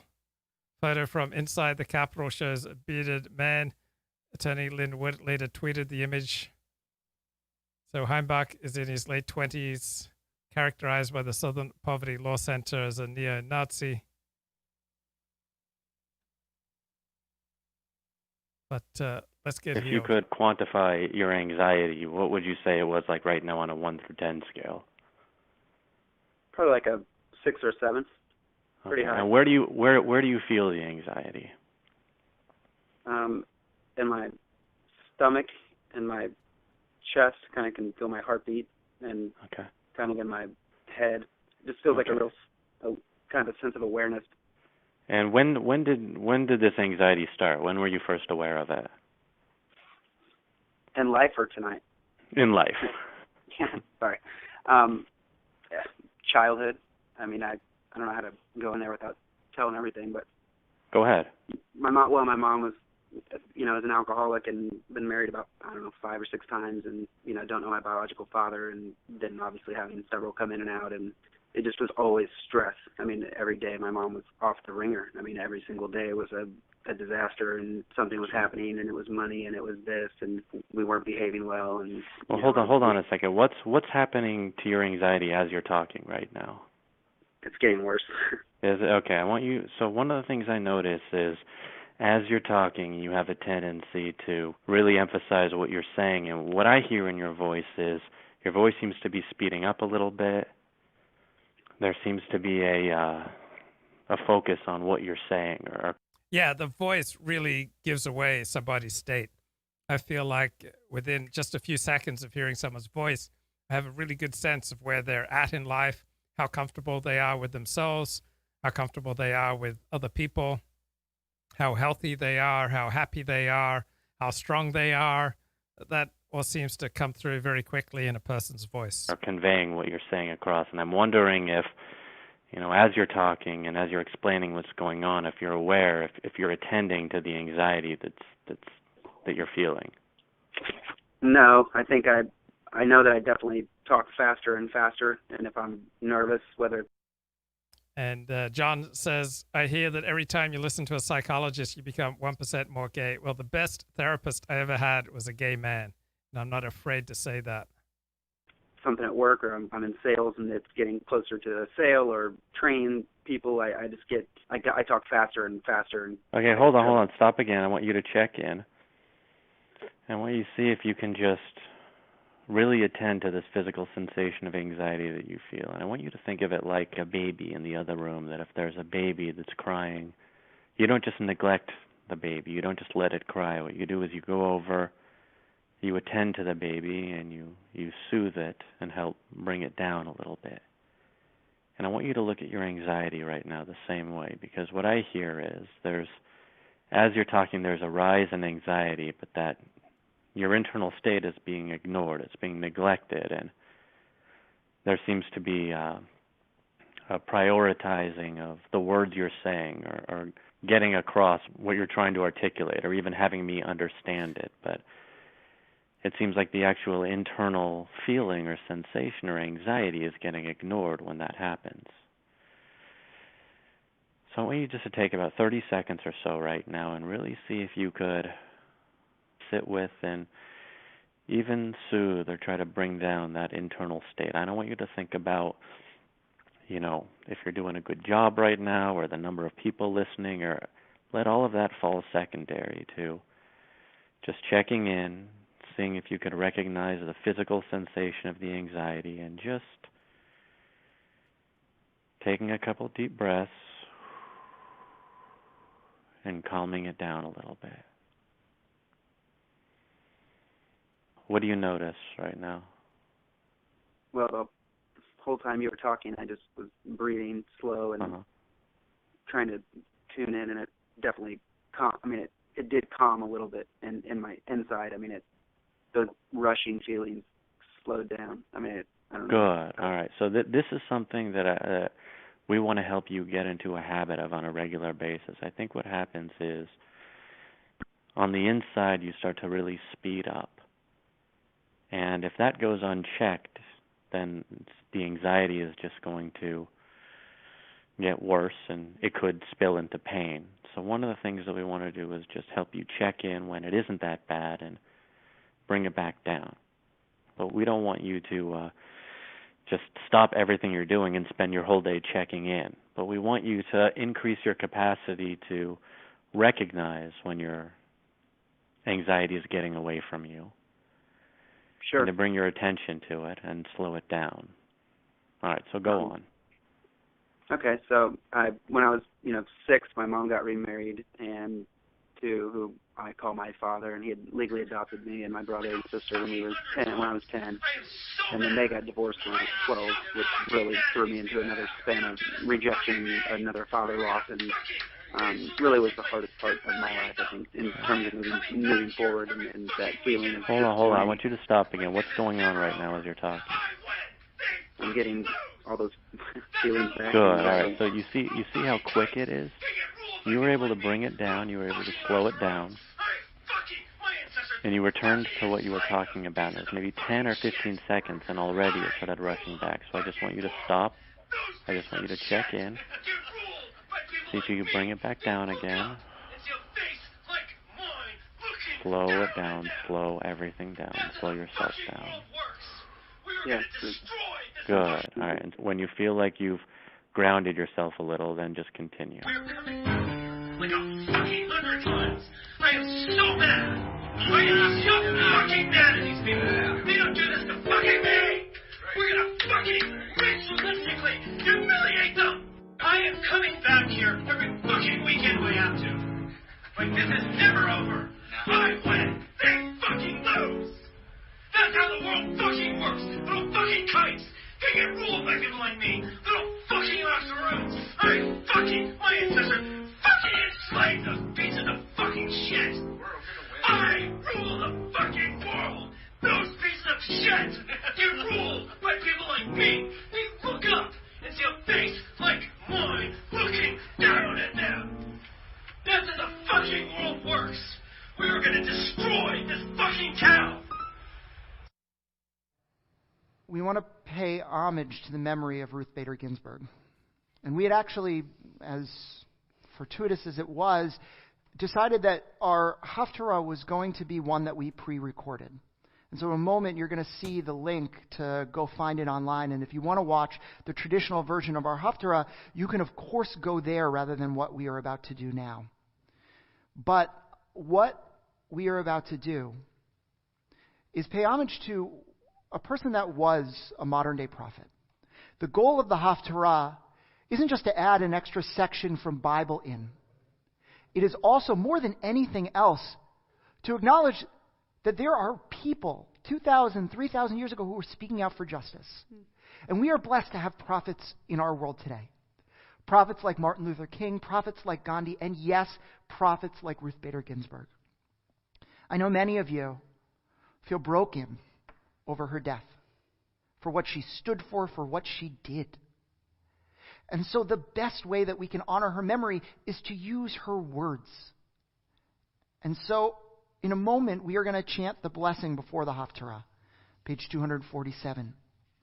And then I'll invite you to listen, as in the traditional melody of the Haftorah, we read a few key teachings, Ruth Bader Ginsburg's own words, as a way to bring out her memory and to pay homage to her.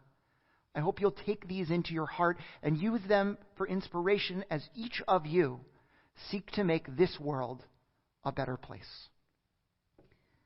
Baruch atah Adonai Eloheinu melech haolam asher bachar b'nvi'im tovim v'ratza v'divreihem hane'emarim be'emet. Baruch atah Adonai habocher b'torah u'b'Moshe abdo u'b'Yisrael amo u'b'nevi'ei ha'emet v'tzedek.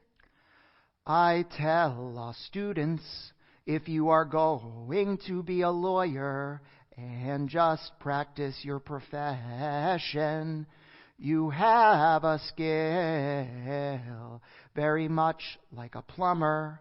But if you want to be a true professional, you will do something outside yourself, something that makes life a little better for people less fortunate than you. Real change, enduring change, happens one step at a time. Fight for the things that you care about. One of the things that I get from what you were telling me about your childhood is that it seemed like your emotions or what you were feeling wasn't really attended to or was neglected to some degree. Yeah, for sure. Did you feel like your emotions or your feelings or what you felt like you needed was attended to?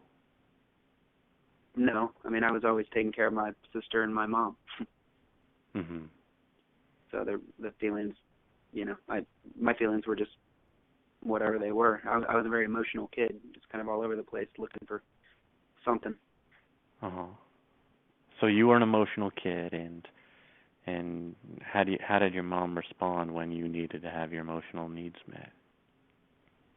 Just told me to, be quiet and stop crying and stop, that I was just, being a baby and that I needed to make good grades, do the right thing, do my chores, and your mom told you that?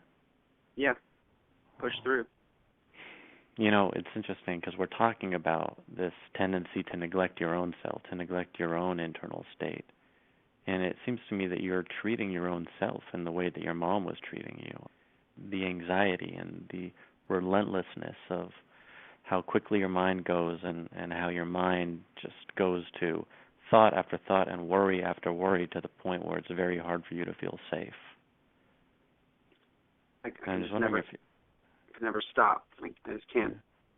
I'm never comfortable. I'm always worried about the next thing. I've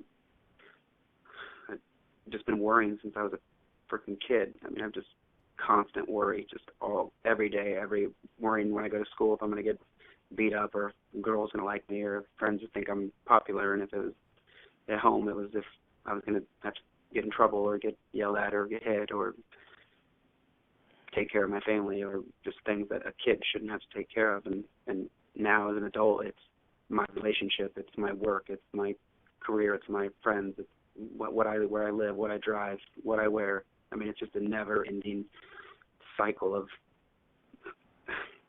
I don't know. Well, it just sounds like it's incessant. It's unending. It's not. Yeah, there you go. It's unending. I don't sleep. It actually brings up a feeling of sadness in me to hear you talk about that, just because you're suffering so greatly. And I mean, when you think of this, when you were a kid and you were, a bright kid and you had all this potential, and if you think of this kid who grew up in how much you've been suffering, I mean, do you have any feelings about your own suffering, other than just from an intellectual perspective? But what do you feel about the fact that you've been going through this so nonstop, and to the point where it may be hard for you to even see an end to it? It's just, it's sad. I mean, it's. Do you feel sad right now? I don't know. Honestly, I think I cry all the time, especially when I talk about this stuff, and I feel like, being honest, my anxiety just to being on the call and whatever is like so high that it just is. I'm not even feeling that sadness. I'm not even letting it be able to come out. Like, right, I worry so much about what other people think that I'm even worried about this call. Like, it just. So it definitely sounds like right now you're aware of. It's almost like you're watching yourself from a third-person perspective. Like, how is this coming off? Am I making myself too vulnerable? Are people going to judge me? Right. It does sound exhausting. It is. Would you say this is, it's very common for you to be very concerned about what other people are thinking and how other people are looking at you? Yes. All day, every day. Jeez. One of the things we were talking about earlier is the fact that you have a tendency to prioritize the words that you're saying over your own internal state. But what you're talking about now is you're even prioritizing other people's opinion or feelings of you over your own. Yeah, unfortunately. Can you give me an example of prioritizing X, Y, or Z over your own internal state? I mean, it seems like right now what's going on is you're suffering. You're in like a 6 or 7 out of 10 anxiety, and one of the reasons is because there's this part of your mind that's saying what all these people think of you or how you're coming off is more important than you, is more important than feeling okay right now. That you're giving your own self the message, not consciously, but you're sub-communicating to yourself. You feeling okay isn't as important as these other people, thinking you're smart or thinking you're articulate or thinking highly of you.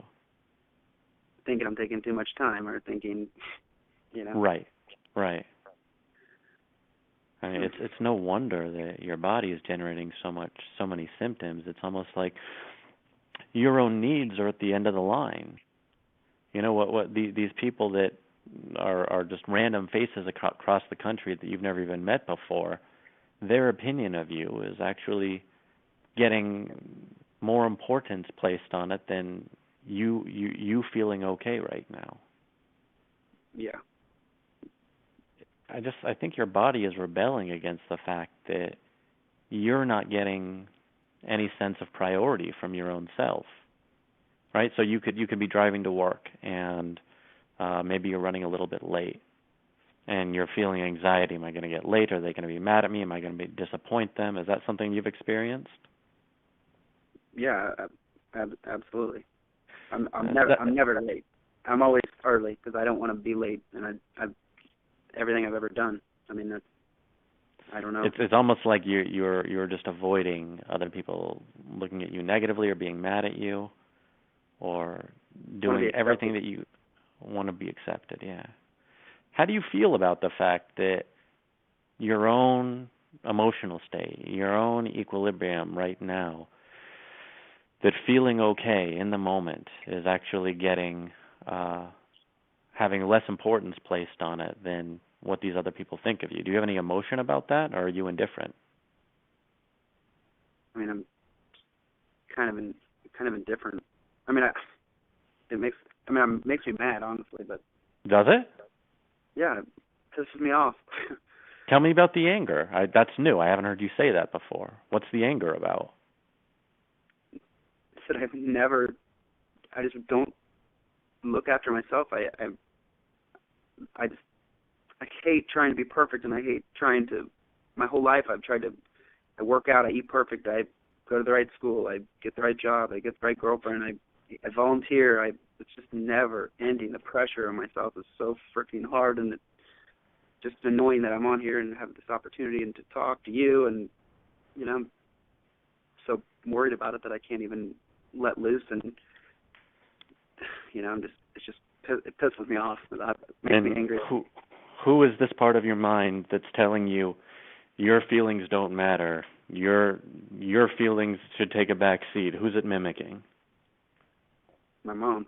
That's right, your mom. And your mom taught you that your feelings, you feeling okay, is less important than being disruptive or, you know, her not being annoyed or overwhelmed. And right now, what's going on is there's this part of your mind that is taking the form of your mom, and it's saying, essentially it's saying, John, you feeling okay right now is not important.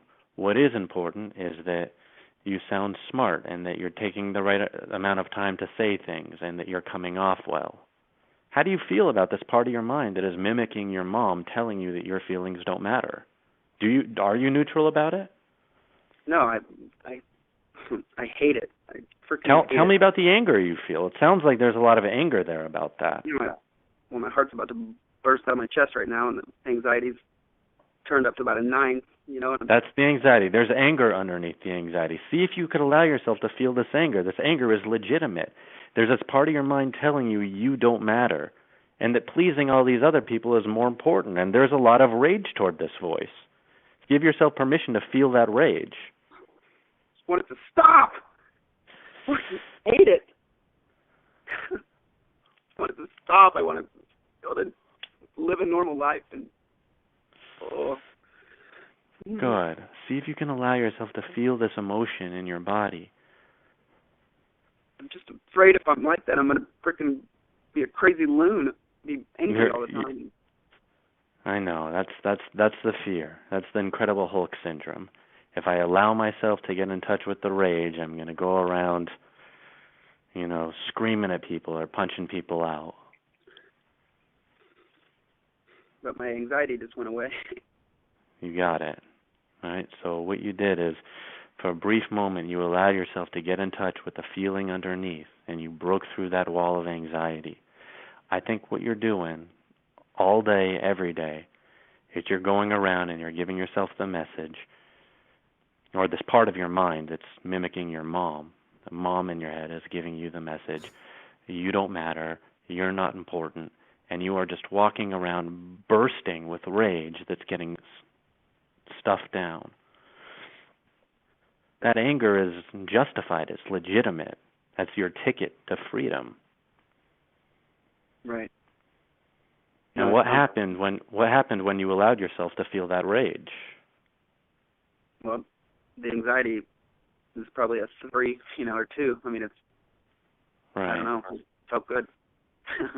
Can you see the relationship between your emotions and your symptoms? Yes. Clearer than before, for sure. Good. And can you see the relationship between the way you treat yourself and these emotions? Yes. So what do you think you can do? How do you think you can take this going forward to help yourself feel better? Well, I just think I need to feel that when my anxiety is going up, I think I can just check in with it, see why it's checking up, and then figure out what the voice is telling me, and if it's who it's coming from, or and be okay to get pissed off at it, and just realize that it's not me that's just saying that, and it's a voice from the past, or it's a voice of someone else that's holding me down, and just I think show that anger and not show it in the safety of my own home, but feel it and recognize it, because when I stuff it down, I just get anxious, and it doesn't work. Yeah, that's right. That's it. That's the way that you actually learn to become your own protector, your own defender, the parent that you never had. And you're reparenting yourself. And what you do is every time you hear that voice saying, you don't matter, you stand up and you say, yes, I do, get the hell out of here. How dare you tell me that my comfort is insignificant?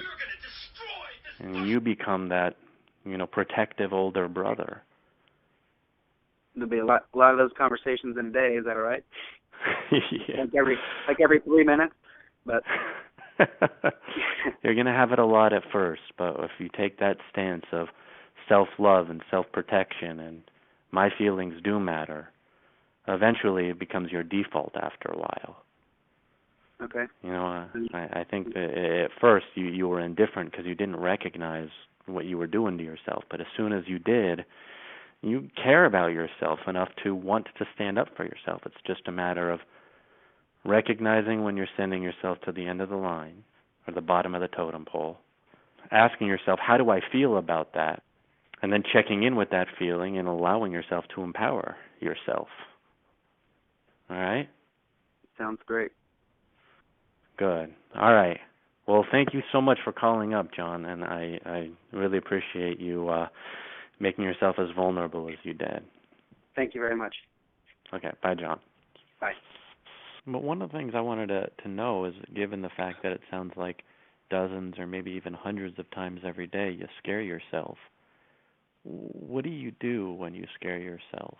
I mean, when this voice that seemingly comes from, the abyss of your unconscious mind scares you and tells you your symptoms are never going to go away, or your daughter's going to get the flu, and something's going to happen to her, how do you respond then? I mean, it usually goes on for a little bit before I can stop myself, but I try to think rationally, and sometimes sometimes the rational part of my head is not very clear. I feel like now I can it's like a runaway train sometimes, and I can't stop it, and I feel worse. How old is your daughter? I have a 28-month and a 4-month-old. Okay. So let's say the 28-month-old in a few years experiences her first lightning or thunderstorm, and she's terrified. And she goes knocking on your door, and she is just in a state of panic. What do you do? Well, we did this last week. She was scared of a storm, so. Oh, wow. That's good timing. Yeah. Yeah. So we had a lightning storm, and she was scared, so we went outside, and we sat in the one-car garage and on our golf cart, and just sat on the back of that, which is a place that she likes to be. It's a fun place for her. Mm-hmm. And we watched the lightning storm, and then, she told me she was scared, and I told her what the lightning was, and that it was going to make noise, and that the rain was going to fall, and it was going to water the grass, and the grass was going to grow, and it was going to turn green, and the yard would be pretty, and I walked her through, logically what all those things were going to happen so that she wouldn't be scared. It sounds like more than logic. It sounds like you actually provided emotional comfort for her. Right, yeah, I guess so. It wasn't like you just described to her the chemical reactions that were going on that lead to a lightning storm, that you were actually providing comfort for her. Right. Yeah, I do that constantly, and even though you do what constantly? I constantly soothe them. I mean, I don't know, maybe you could probably argue that I may go too far in terms of that. I have a hard time with temper tantrums and fits and crying, and Did you get soothed growing up, or comforted if your parents were fighting with each other and you were really scared? Would you have your emotions attended to and get soothed afterward? No, I don't ever remember having ever being soothed. I really don't. I have very little emotional connection to my mother whatsoever. Hmm. Or so my it sounds father. like somehow you found a way to provide this really nurturing, maternal, soothing voice to give to your own children, but that you didn't get a feeling of being soothed very often yourself. Right. Because I know what they did. I know they made mistakes.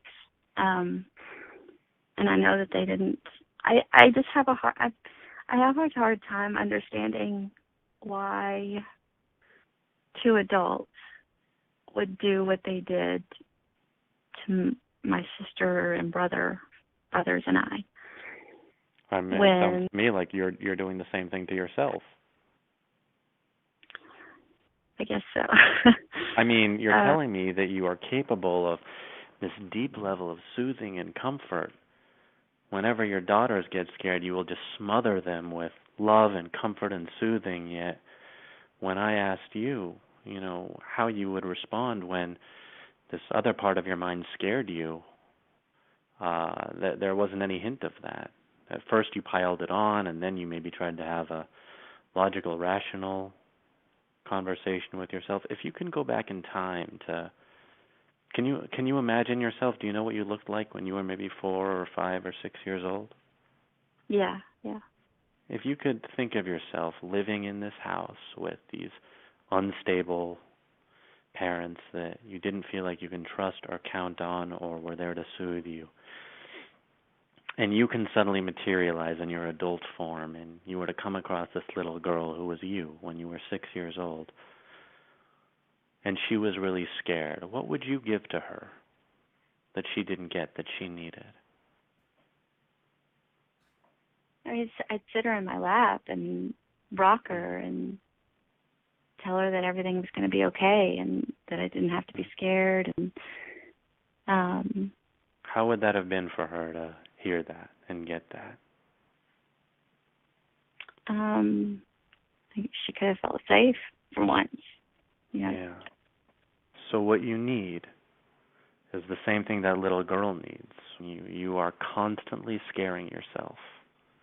Not on purpose, but because it was so familiar so early on that you will find anything to scare yourself with. These symptoms are never going to go away. Maybe I have this new disease that the doctors haven't been able to find. My daughter's going to get sick and something's going to happen to her. I mean, your mind is just going to find any reason possible to scare you. Yeah, I feel like if I'm not fixating on something to worry about, then I don't know what else to put up there. Like there's always noise in my head that's constant worry. If it's not one thing, it's another. Listen, you were taught when you were young that the world isn't safe. What you need is what that little girl needed, is to just go back in time and let her know, you're safe, I'm here for you. I know you're scared right now. I know this fear seems very real, but I know what this is. This is just it's like an aftershock. It's the collateral damage of growing up in a world where I didn't feel safe. And even though it feels like this fear is real, instead of piling on, I'm going to soothe myself or comfort myself and let myself know it's going to be okay. I'm here for you this time around. Okay. Do you think that's something you can do? Yeah, I think my daughter looks a lot like me, so I can picture her, and it's almost, I guess I feel like I'm doing it for my babies, but not for myself. Yeah. And you're going to have plenty of opportunities because you are going to get off the phone right now, and within 15 minutes, it's going to start again. And it's going to say, oh, this works for other people, but it's not going to work for you. Hey, that's just another fear right there. It's okay. I'm here for you. You're okay. You see that? It's going to be clever. Yeah. It's going to come up with fears that are so outside the box that it really seems real. And your job is to recognize, hey, this is another fear. See if in a few weeks or in a month you don't have yourself actually feeling safe or have that little girl in your brain